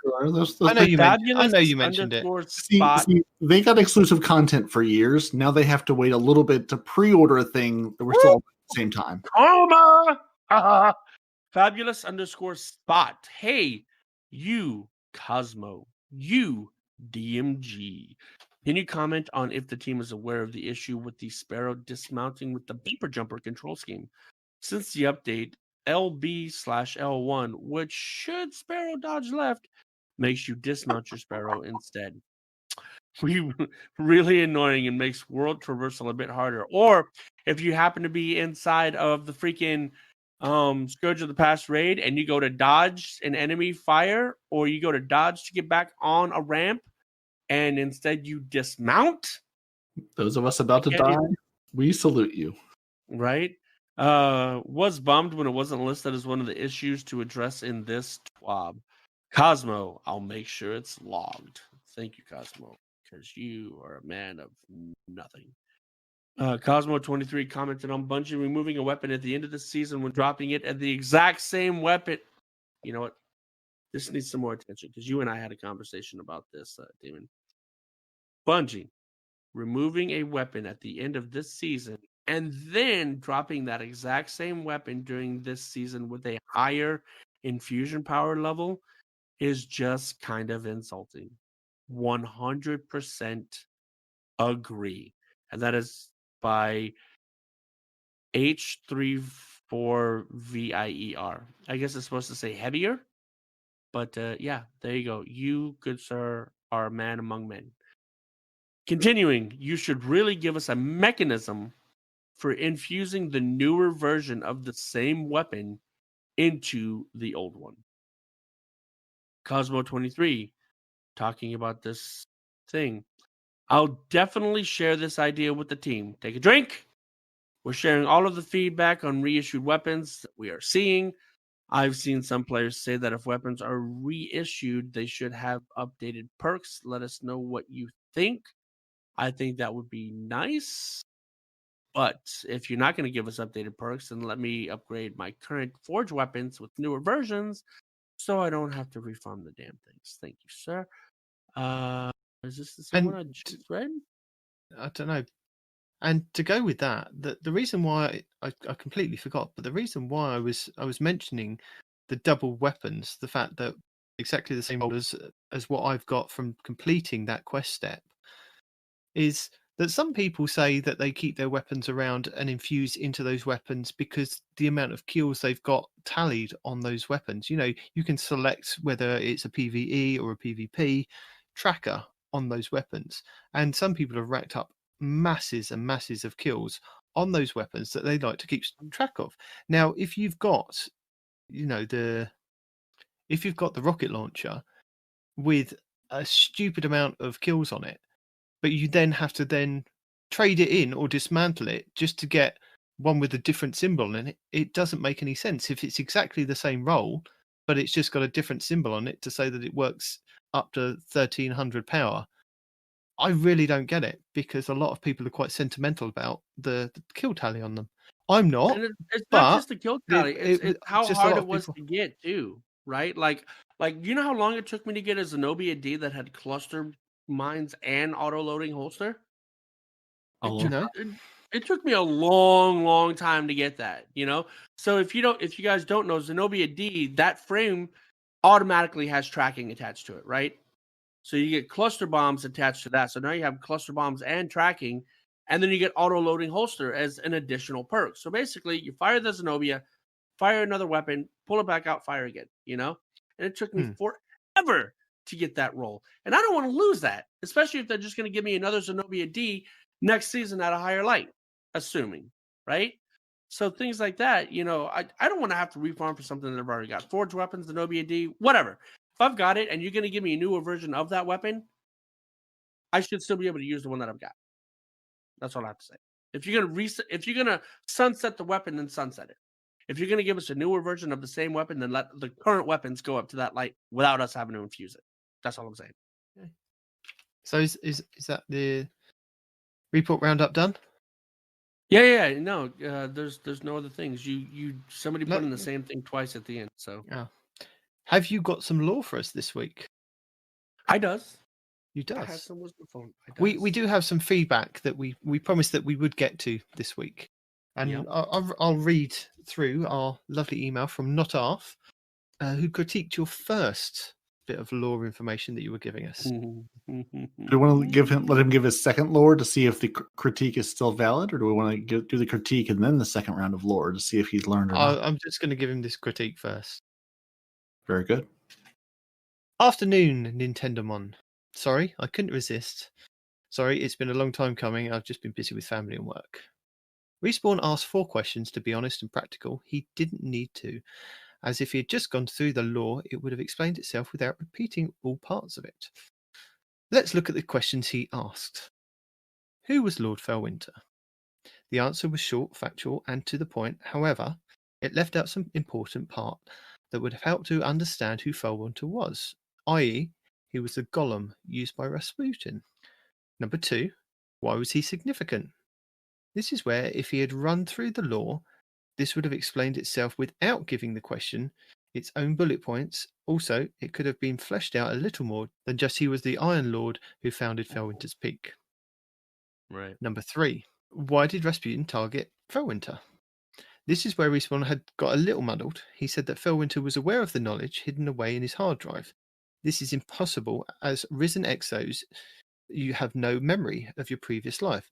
It is therefore theorized that the exo may have retained a better knowledge of life, but it would be hidden inside their hard drive and would be impossible to access. See, I wasn't. Hold on, I wasn't Okay. muddled about that because my name is Bife, and the place where I got this lore both said he didn't remember that he had the knowledge inside his head. He found out that he had this knowledge inside his head. So he did become aware of the knowledge. It doesn't mean he remembered it. He just knew that the knowledge was in his head. And that's why Rasputin was trying to kill him. Sorry if the verbiage I used confused you. But no, I didn't say he remembered the knowledge in his head. I said he became aware of it, which, according to those 2 pieces of lore that I found, said exactly that. He became aware that he had knowledge in his head of Rasputin.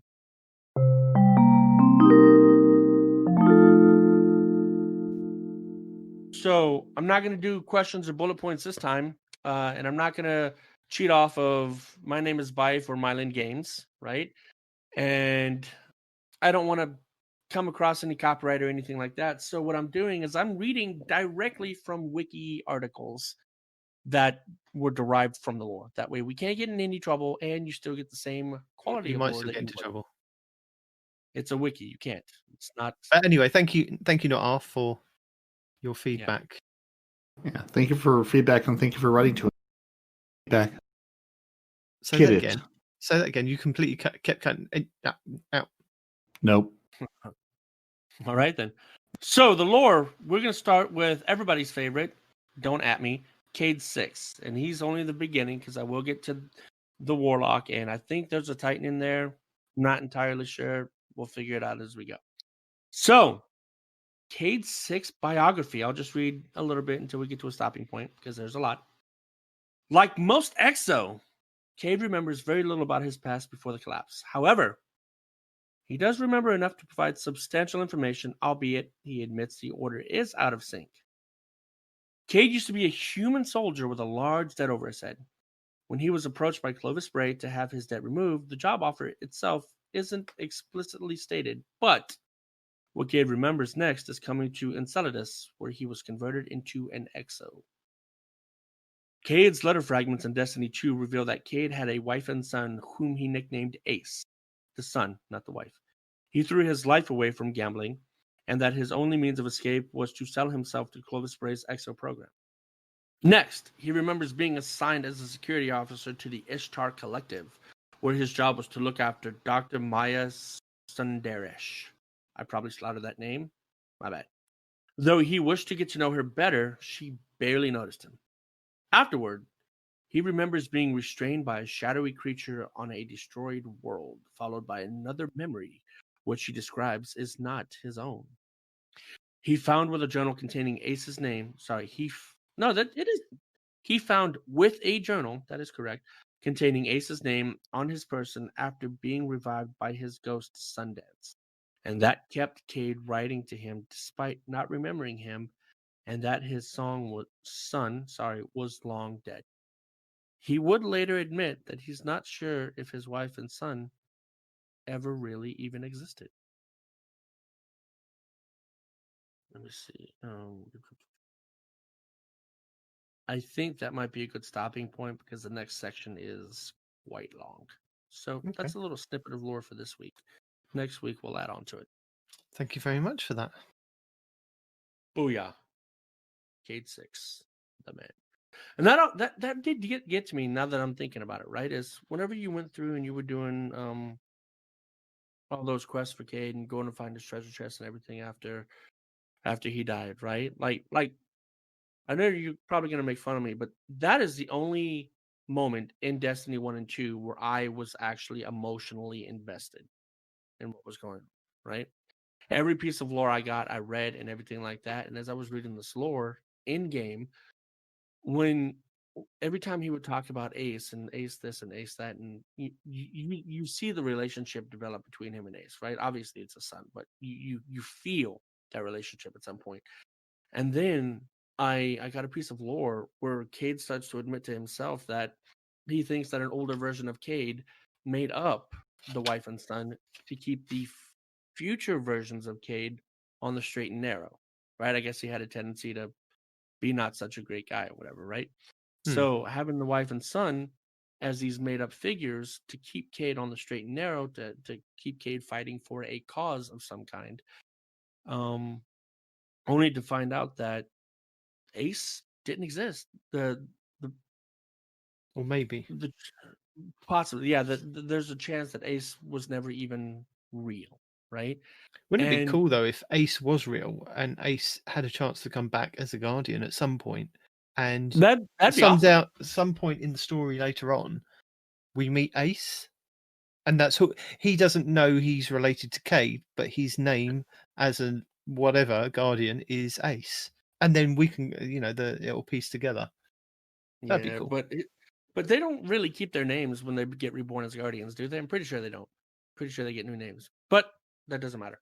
That would be cool. It depends. I mean, if for say instance he had a tattoo of like an Ace of Spades on his shoulder or something, and he comes back as a Guardian human, and he just goes, I'm going to take that name, just Ace. That's cool. No, that would be nice. Yeah. But the last part that I wanted to add to this is what really got to me about this whole Ace thing is at the very end, right? Because when I went back and I replayed that same thing on a different character after I had collected the lore on my hunter, right? I went back as my warlock and did all that stuff again. After I collected the lore and I read the lore, and I'm going through the part where he gets killed, right? Yeah. When he looks at the Ace of Spades, puts on his hood and says, "I'm coming home, Ace." That hit me twice as hard as what it did initially, because now I've read all the lore and I see the connection, and you get all the nuances about him and Ace and this and that and the other. So when he says, "I'm coming home, Ace," and you don't even know if Ace was ever even real, dude, that hit me hard. Like I might have had a feeling in there somewhere for that cutscene. So yeah, I will give it to the Bungie team. That was very well written, very well thought out, and that's the only time in the whole game that I actually was emotionally invested in what was going on inside this world. So, well, thank you for that. Shall we do some Twitter questions? Because we've got a couple of Twitter questions or questions from a couple of our listeners. Should we do those first before we do tips, tricks, guides, and builds? Yes, let's get those out of the way. Not out of the way. That didn't come out right. So let's do those while people are still listening, before you get to the tips and tricks and they zone out. How about that? Yeah. So, Colin Stanton at the Bergen. I find it funny that the new season armor looks awesome and the ornaments are just as bad as last season. What are your guys' thoughts? Respawn? I think the new armor does look good. I agree. But not all of the ornaments are bad. Some of the ornaments on the Hunter actually look pretty good, but the cape itself is ugly, right? Or not the cape, the cowl itself is ugly. I actually like the Warlock ornaments fairly well, you know? And I don't really like the Titan. I don't really like the Hunter as overall. But as far as the Warlock, I think they did a pretty good job. And at least, as far as I can tell, they didn't copy paste it from another armor. Not that I'm remembering. If they did, somebody will point it out. But I don't remember another armor this looks like, so I'm just happy it's not another copy paste. Peroty? There's new armor this season. In the season pass? Or I- if you've been doing forge farming?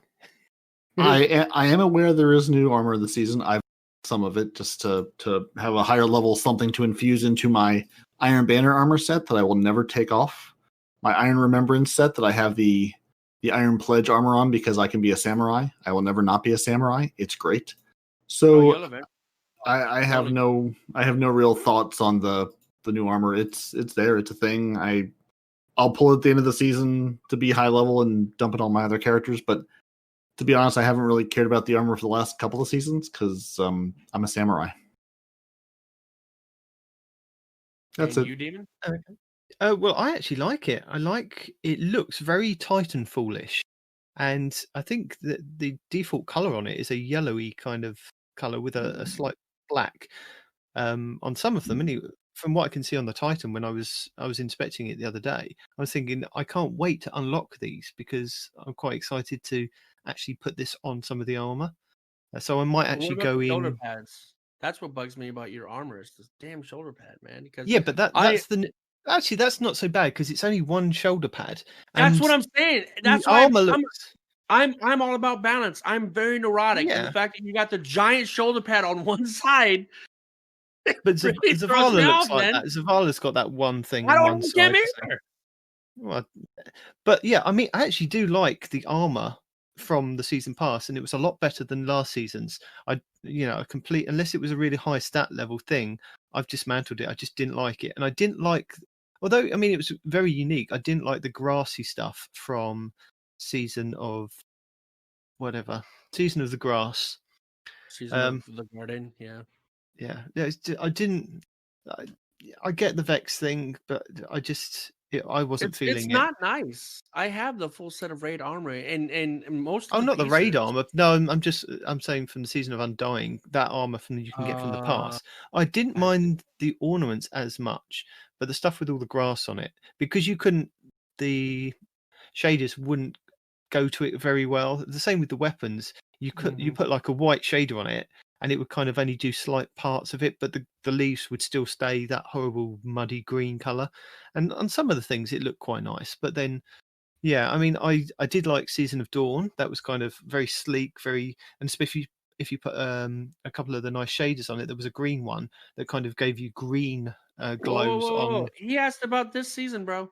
I know. I'm just saying, but he finds it funny that this new season's armor looks awesome, but the ornaments are just as bad as last season. So I'm just saying, in general, I think it just swings and roundabouts. It depends on your take on it. And yeah, I'm looking forward to actually unlocking them. I was looking the other day, it's like how quickly I can unlock them. I think I'm halfway through the season pass already. So I think I've got another 30 levels to go before I can unlock it. So yeah, I'm quite excited. I like the look of it. Damn, dude. I'm only level 32, you freaking tryhard. Play on my account, level my stuff up. No. That's what children are for. Who's this? Cody. Cody's back? Cody's back. Don't call to come back. He's been here the whole time, breaking the game to us now. Cody's back. Tell a friend. Guess who's back? I'm sorry, what? I'm back, bad monkeys. How do you guys like this new season so far? And what were your thoughts on the big reveal of next to 2 years of Destiny? Always a pleasure, Cody, Sidearm Fanatic, Hunter, and Telesto Incarnate. Well, I'm sure it was for the next 3 years, Cody, so I don't know which stream you watched. Right. Either way, Um, super excited. In fact, I'm not only am I very excited about this, but a friend of mine that we used to play with, actually, Stage 2, he used to be in the clan before he became inactive. He even sent me a message saying, "Yo, that reveal trailer was dope. Should I go ahead and buy Destiny now or just wait until then?" And then I sent him Astrocross's videos on not Astrocross, Imtash's videos of whether you should buy Destiny now or later to answer his question. But the fact that the reveal got somebody who's been out of Destiny for over a year back interested in it again, kudos. I think Absolutely. that's the thing, though, isn't it? If you're out of Destiny and you don't want anything to do with Destiny, you don't watch the reveals. If you've got a slight interest, you'll keep one toe in the water just to see. You're still there. You're very curious about it. I don't believe these people are, I'm completely done with Destiny. And then they go and watch a reveal stream. You go, I'm not watching that reveal stream. You burnt me. You burnt me too much. And that's it. I'm out. I'm gone. Don't watch the reveal stream. Don't give me this namby-pamby, I might come back.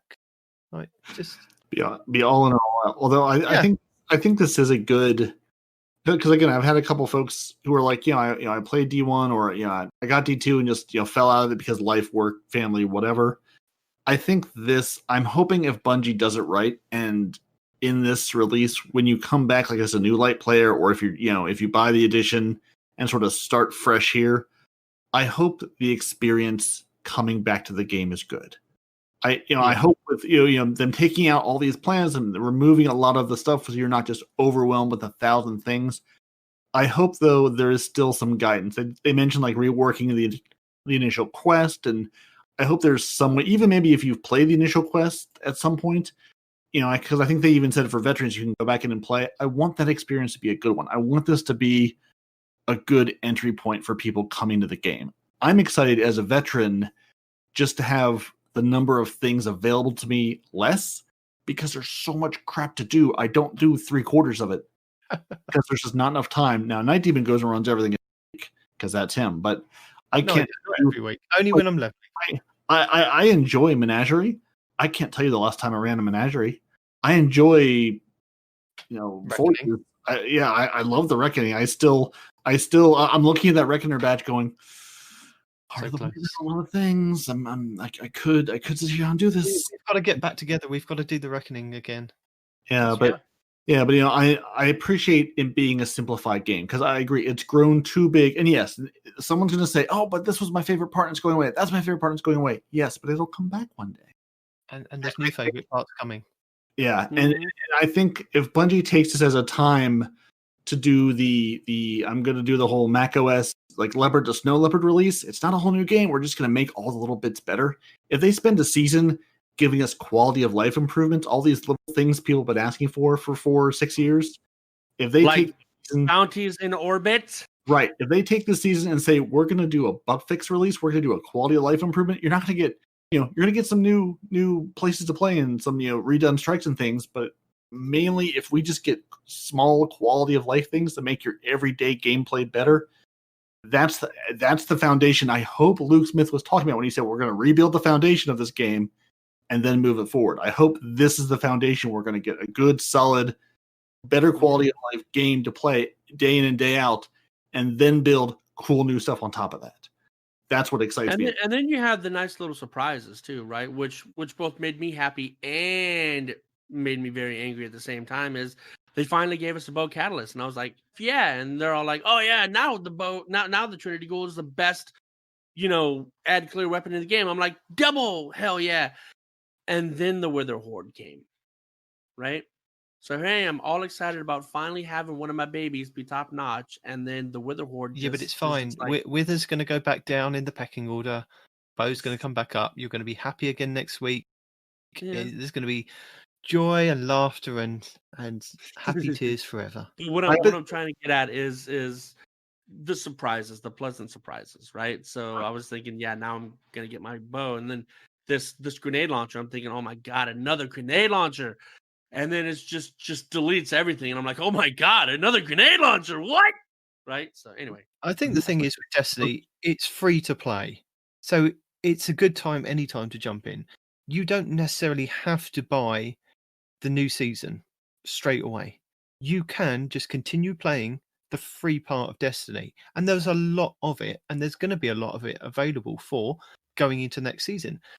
And if you are enjoying it so much, then purchase it. Nobody's going to force you at this point to purchase with all the upgrades and all the different things that you can get. You can get an emblem, you can get a freeze emote. But yes, we're getting those things because we invested in it. We've bought into the reveal of the next 3 years. We bought into the game originally. You know, we were there from the beginning, and that's it. We were just sold on the whole thing. We haven't stopped playing. You know, people that phase in and out, there is a free version for you to try and see if you like what they've changed from day to day to day. If you don't like it, then it's totally up to you to just not come back. But there is that free version for you to try, and there will be changes in September that free-to-play players can play. So just try it. And yes, I mean, Cody, I'm so excited about the next 3 years, and so's my wife. I said to her, honey, the good news is I'm going to do a podcast for another 3 years on Destiny. You should have seen her little face. She was so happy. Was she right side up or upside down? Because it matters. Perspective means a lot. Do you need somewhere to stay, Nitedemon? Have you been out of the house? Are you currently homeless?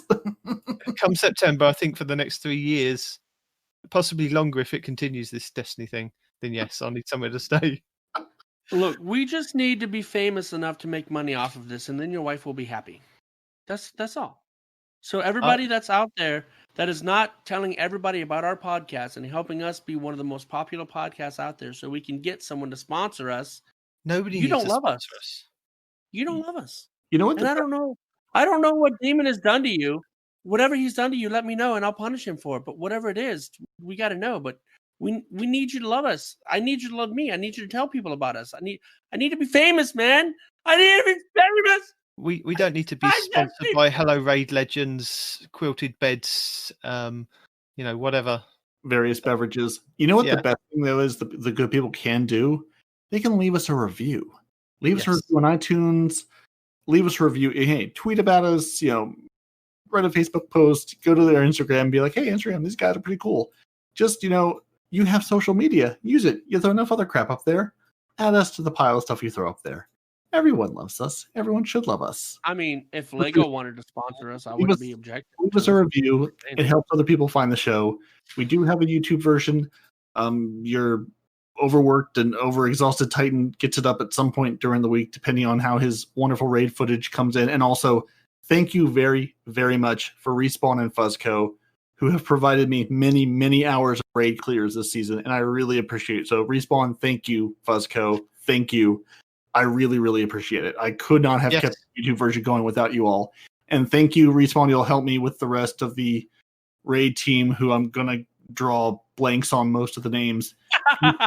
Krogat. The rest of the raid team, I was about to read them off to you. The rest of them is going to be Krogad, Fuzzco, Lovely, Michael, Pale Rider, Peace Pipes, and I think that's it. And anyone else who's managed to jump in with this crazy PC crew, thank you very, very much. I appreciate you. I appreciate my raid engram in-game. I appreciate the content for the podcast out of the game. And the guys, just thank you very, very much. And thank you for playing, and thank you for listening. And I know most of you don't listen. You don't need to. Respawn hasn't yelled at you enough, clearly. But thank you guys very, very much. I really appreciate it. We appreciate it. We're up to, I think, 92 people on YouTube following us now that somehow follow our crazy channel that does nothing but post long, rambly videos of mostly my poor gameplay and now good raid clear gameplay. So thank you guys very much. Well, at least they're seeing how the raid's done. That's exactly. Maybe not done right the first time, but they're seeing it. It's not just that, but we also show them all because especially if you watch the last couple months, every time we do a raid, you improve. Well, no, not just improve, but we're doing challenges. We're doing things related to not bounties, but titles, things like that, right? And some of them are pretty complicated. Like using the platforms to kill the Vex inside of Garden of Salvation. You can't kill them. The platform coming or going has to kill them. That was by far the hardest thing we've ever had to do, right? So it's not just us playing; it's also us figuring out how to complete these various different challenges and whatnot to get these titles that we get from the raid. So you can add that to the repertoire. Okay. So let's get to the tips, tricks, guides, and builds. I have quite a few this week, just for my enjoyment of watching and then just feeding back to you what I've watched. So I'm going to start off with Houndish's latest video, which was posted today, so that was Saturday. He goes over a lot of the things that we've covered in the podcast, but he also then hints at a spoiler with some dialogue and what's actually going to happen later on in the season with Savathun, Shax, Eris, and the Drifter. And I'll leave it at that, because if you go and watch his video, he tells you a bit more, and then he's got links to where dialogue comes from, and you can go and watch that. So that's quite interesting if you are wanting to know what's going to be coming up later on. Sorry, these aren't in any specific order. Sometimes I do make them in specific orders, but we're just going to go down as I've watched them this week, because it's how I made the notes. So I do apologise. So T Glizzy has a 30-second super with the bottom tree Stormcaller on a Warlock. And this is using Crown of Tempest and the Charged Harvest mod.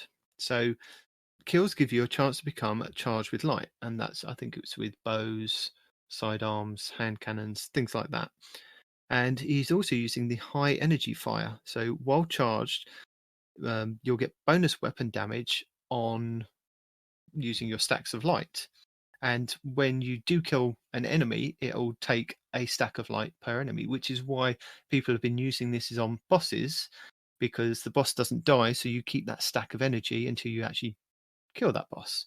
So you can have up to, I think it's 5 stacks, and do a lot of damage to the boss without losing all your stacks. He also then stacks this with hands-on, which is melee kills grant super energy, and he puts 2 of those mods on, because I think it's only 2 energy. He uses the Monte Carlo for a melee cooldown, and he literally gets his super from, like, I mean, it's made up for a PvE activity, but he gets his super within 30 seconds, and it's really good to use, especially with the new activity, the contact activity.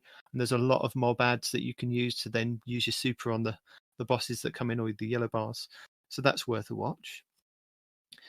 Now, something that I wasn't aware of until I saw one of these videos, and I was like, oh, okay. And then I actually found them in game. I don't know if you guys have seen this.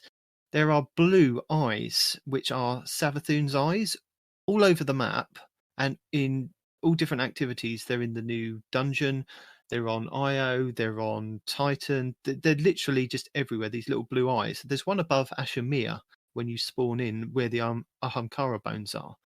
And you can't destroy these eyes, not yet anyway. But Ninja Pups, bless him, has done a video guide on all 50 locations. 50. There's 50 of these blooming eyes. And you need to destroy them for the Forerunner title, which is the triumph for this season. So there's a triumph tied to it. And he goes over where they all are and how to destroy them. And it's tied to the new exotic that we're going to be getting some point in the season. I don't know what it is. It's some kind of trace rifle, explosion, void bomb thing. You guys probably know the name of it, but I can't remember it. Yes, no? That thing. I know what you mean, but I don't remember what the name is either. So when that comes later on in the season, you'll be able to use this weapon to then destroy the eyes, and there are 50 locations, much like you've got to do with the eggs around the last city, the lost whatever city. The Dreaming City. That's the city. So yeah, much like you've got to do that with the Wish Ender to get said things done. So this is going to be just as long and grindy, I think. Yeah, I'm not going to do those either. But I also wanted to mention, I'm taking you around right. with me. All right, if you do that, I also wanted to mention that the Lowlight Devs developer has added this to the Lowlight Dev map of here's all locations in the game that will be trackable once you can kill them. He also mentioned that this is probably the last big update coming to this map because it's a metric ton of work to update. So just thank you for, I can't remember the fellow's name, but the folks who do the Lowlight Devs maps, they've been super helpful. They're integrated into BraidTech. They'll take you there, braidtech.org. Richard Devereaux, Low Lines on Twitter, I believe, is who creates this. I don't know if it's just him or a team behind it, but they've been doing all of these super detailed maps you can go to find, say, every single location of everything in this game if you're hunting for one certain thing, and it will tell you if it's tracked to account, tracked to a character. So they put a ton of work into these over the last couple of years. So he's added these 50 and then said, okay, this is probably about it, guys. Thank you. Yeah, that's much appreciated. Now we have Respawn's favourite YouTuber at the moment, I Bet On Me, has a Falling Guillotine God Roll guide for PvE and PvP. So this is the new heavy sword, much like the Dark Drinker that we had from Destiny 1, where you can do the Void Spin Slash. You get that from unlocking it on your Season Pass to start off with, but then once you've done that, you can then get the random rolls from the Prismatic Recaster. So he's got a guide on what to look out for those. Cheese Forever goes over the double damage with Witherhoard and the Fallen Guillotine. So I'm not sure if you're aware of this, Respawn, at the moment, and I'm not sure if this is going to be fixed in the next patch or not. You can do double damage with the Witherhoard when you have the Mountaintop. So what people are doing is firing a Witherhoard shot off, swapping to Mountaintop straight away, and it gives you the damage ticks of the Mountaintop. What? Yeah, this is something for you to try out next time you're doing your raid. It works at the moment, so I know you've got the Mountaintop and you've got your Witherhoard, so yes, you can try that. But I'm not sure if Bungie... I'm guessing that Bungie are aware of it, but I'm not sure if it's part of the patch of the Witherhoard that's coming up, because that by itself was doing insane damage. This is an extra thing that has been found, and Cheese highlights in his video. Also, he goes over the double damage that seems to be happening with the Falling Guillotine. There seems to be a bug with it that when you do the heavy attack, you can do like one spin of the heavy attack and it'll do the normal damage, but then it'll do an extra tick of the heavy damage afterwards when you're not near that boss. So yeah, go and watch that and see what's happening. Yeah, I saw that. It's basically like doubling. It's like you're getting a second attack, but there's no animation for it. And it's doing like all the damage numbers reported for it are doubled now. It's insane. Yeah. Yeah, and on top of that, you don't use extra ammo either. So no. Yep. So if you are wondering what has happened to the Antaeus wards and if they are viable in this sandbox, then Astacross Gaming's has the answer for you with his update 2.9.0.1 change video for the Antaeus wards. Go and watch it. I'm not going to tell you, otherwise that'd be spoiling it. Jarv has a fast and easy super for any class using the mods. And this is from the unlocking from rank 15. There's an energy counter mod, which when you throw a grenade, it uses up your stacks of whatever you're charged with light. That's the stacks. And it will consume them all.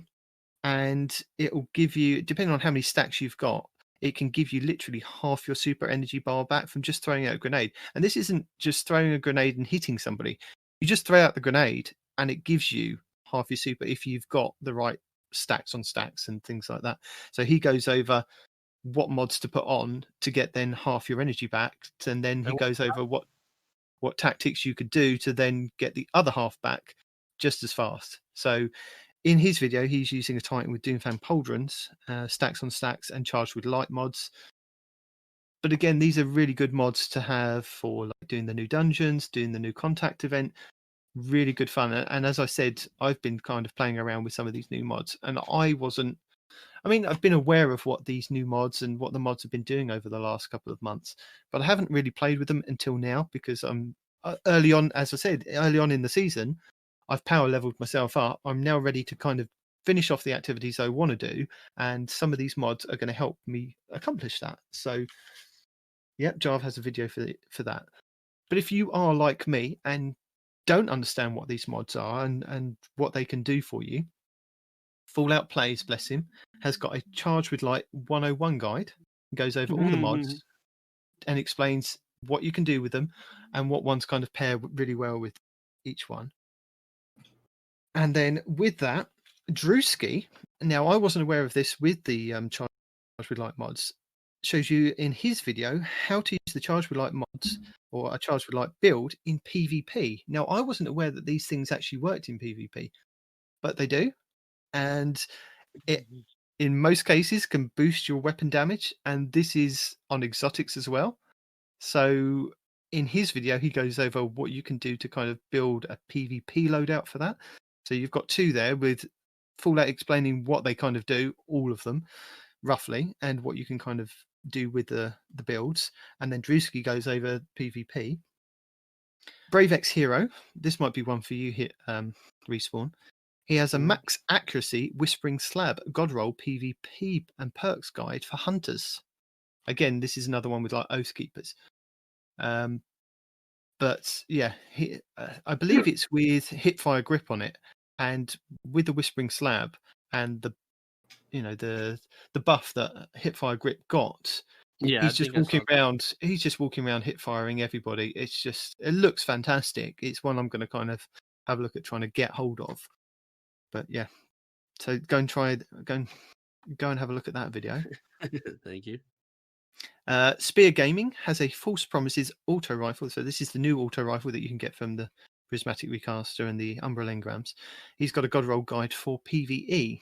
Now he says that he's not kind of made for PvP, but he's got like a guide of what you might be looking for a PvE God Roll. Cheese Forever, keeping up with the God mode glitches for Sentinel Titan and Striker Titan after the patch. He has a video for you for that. So that might be helpful for... come on, man. You're going to have to change over to do the Grandmaster Nightfalls. So yes, there's a bit of damage mitigation there for you God guys mode. just kill everything in front of me and I'll come behind. Fair enough. Cool Guy has got a Godslayer Warhead mods guide. So I don't know if you guys have seen this on, I think it's the buying track, and I can't remember which one it is that you get to. I think it might be once you've reached rank 10 or 12, and you can pick up the mods from the Prismatic Recaster. There is a mod which I think is the Warheads mod, which then basically turns your rockets using like stacks of, I think it's the stacks bit. Using the stacks of light to do extra damage when hit with a rocket. And what he found is that with things like Truth, you can fire all 3 rockets off and it will only use 1 stack of light rather than 1 rocket per stack of light. So you only need to be stacked with like 1 or 2, fire all 3 rockets off. You can then fire the 4th one off once you've reloaded and just use 2 stacks of light. And the same thing with the Two-Tailed Fox. You're getting double the damage, but because you can fire the weapon faster than what the game can register the hits at, there is a way of kind of only using 1 stack. But he goes over it a bit more in detail in his video. It's worth a watch. Nice. MTash, I was quite impressed with MTash this week. He's done quite a few build videos. And the first one he's got is delete bosses in Destiny 2 with an instant melt PvE build. And then his second one, actually, no, I'll go over this first one. So this one is mainly with a Titan. So this is what I've been running this week. A Titan on a Void subclass, mainly with bubble. So you can get a damage buff from when you put your bubble down.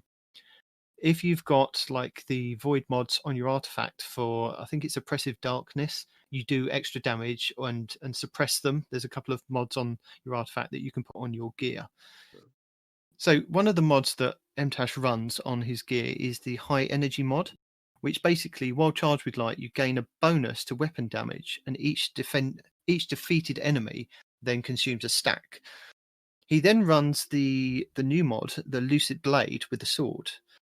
So what you're kind of doing is effectively, it's like quadruple the amount of damage because you're stacked with stacks of light. You're then throwing your bubble down, you're throwing a grenade on them and suppressing them and getting the extra damage buff from the bubble, the grenade, and then the sword with the stacks. You literally delete these contact bosses in less than 30 seconds. You just, it's nutty. As MTash says, it's absolutely nutty what you can kind of do with these builds and deleting these bosses. And I really, really enjoyed that one. And then his second one was with a new mod that makes your sidearm OP. I don't know if you guys have seen this. I did. Oh my god! Especially with the exotic sidearm, that's a laser beam too. Yes. Oh my god! So in MTash's video, he kind of goes over.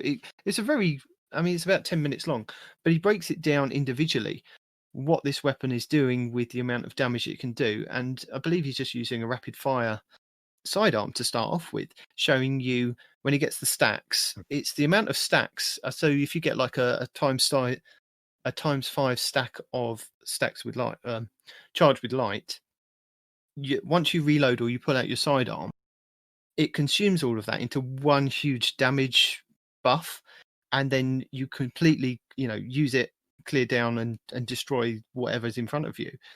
And he then paired it with the Mechaneer's Trick Sleeves on the Hunter, which once you're kind of down to low energy, if you're damaged, if you pull out a sidearm, it gives you a damage buff. So you've got stacks with that, and then also using the exotic sidearm, the Devil's Ruin, so you can fire off, and then you could do that exotic burst.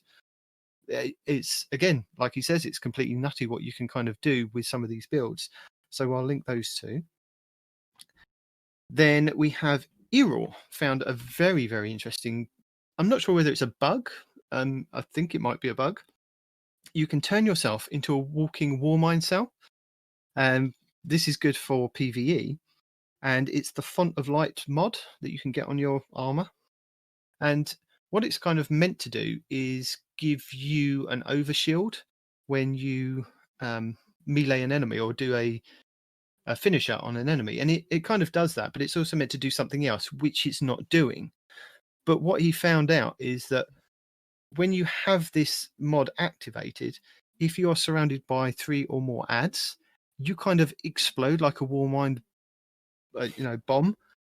So he tried this in the Last Wish raid, where I think it's Cali, where you've got all the thrall all around you. He was just like walking along, and just everything was exploding around him.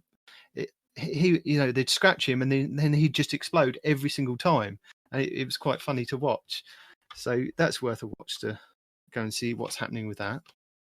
And then something that I wasn't aware of. Apparently, the Vigilance Wing, the exotic pulse rifle, got a secret buff. Now, this is because apparently it's classed as a high impact pulse rifle, which is like the Redrick's broadsword, the Einstein D, the new one, the Cold Front, I believe it is. So yeah, these high impacts got the extra damage number, didn't they, for doing 5 bursts, 6 bursts? I can't remember which one.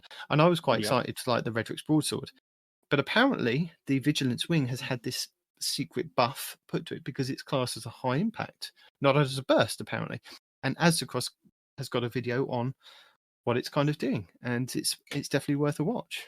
It's killing people faster. Yes, it is. I just spoiled it. Ooh, spoil it. Peroty, have you got any? Just a couple. I watched a couple of the ones you had already talked about, but I did want to throw one mention out to my dear love of this game. Gigermon has done. I guess he's been doing a series where people are getting into his YouTube chat and voting on what they want to see him review, different exotics. And apparently there was a heated fight between the Last Word, which it's a good gun. I'll give it what it is, and the one that won out because clearly it has more love, the Sweet Business. So Gigermon using the Sweet Business, and he pairs it with a beloved sniper rifle because hunters. And so he runs around with the Sweet Business and basically says, throw a bunch of auto rifle reloaders onto it. He runs a bunch of special scavenger because of the beloved pairing, and he says use whatever heavy you want, it doesn't matter. And basically just says the Sweet Business is an amazing gun, which, I mean, welcome to the club, buddy. We've been telling you that for years, so I'm glad your chat has also told you that. Yep. The big thing about the Sweet Business, he says, you have to pre-fire it. So if, practice with your Sweet Business, then switch on your Heir Apparent, then melt things. It's the same thing. You got to spin it up. No. Engage first of all, things. He's a rookie when it comes to this, because in order to pre-fire, that insinuates that you have to not be firing at some point. And if you're not firing, that means you're not on a Titan, and it means you're not wearing the Orpheus Warpig. So, wait, whoa! What was that again? Orpheus Warpig. That's quite a. I'm mixing exotics. I know. I can't remember the first name of it, but the war pig. That's quite a thinking from So Geekerman is playing as a hunter, so hence he does have to stop firing at some point. Hence he needs the reloader perks because that's his only option. Or dodge. That by the time you empty that magazine, your dodge should be up by now. See, but your dodge is broken, so you can't dodge right now either. So you gotta do what you can do. But no, I just saw that there was a Sweet Business review out there or video that I have to highlight because these are my people, the Sweet Business. And also I should have grabbed it. I think I put it in the video for this last episode, so go watch it on YouTube. I did run into a hunter in the Crucible running the Sweet Business, and I sent him a message and said, "Good job, buddy. I appreciate your life choices." Because he's a hunter running the Sweet Business in Crucible, which I can't not love. I mean, if it's a good gun, it doesn't matter what class it's on. It just really shines on Titans. Yeah, it's just an absurd gun.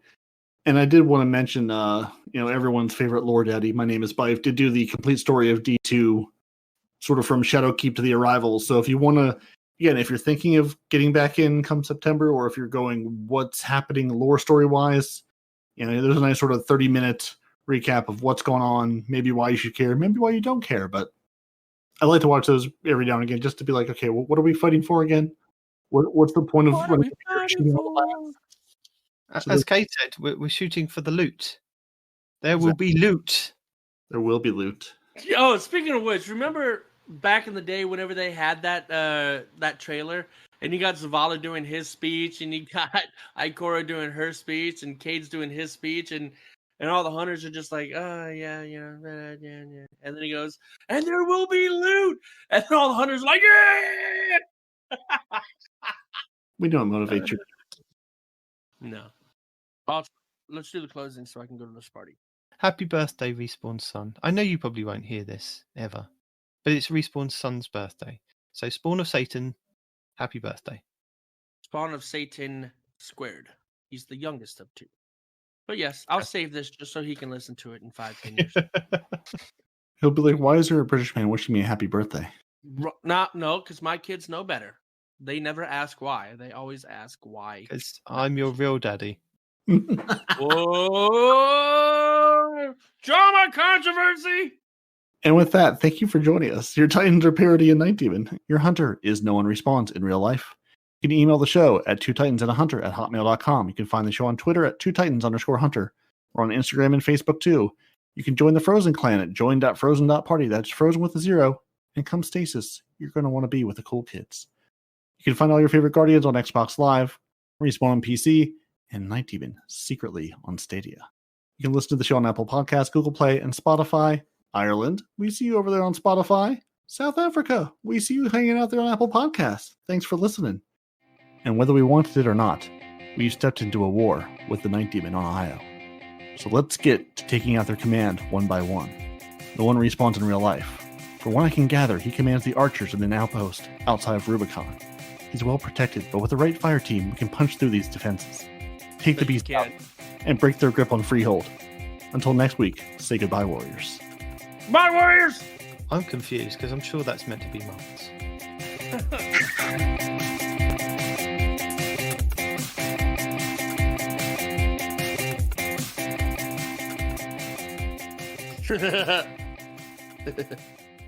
and you know what really makes me mad is I try to explain to people that British dad has an angry side. Oh no, there's no way. There isn't a way. I have seen him use the F-bomb for 15 minutes in a row in a Crucible match because something happened that was outside of his control. He has an angry side, even if you don't see it. The secret is he's angry all the time. He's like the Hulk. He's like the Hulk. He's always angry. Lol. This is all lies. I'm calm and cool as a cucumber. Yeah, he just dropped like 9 F-bombs, though. I can't stand idiots when you talk to them and say, meters.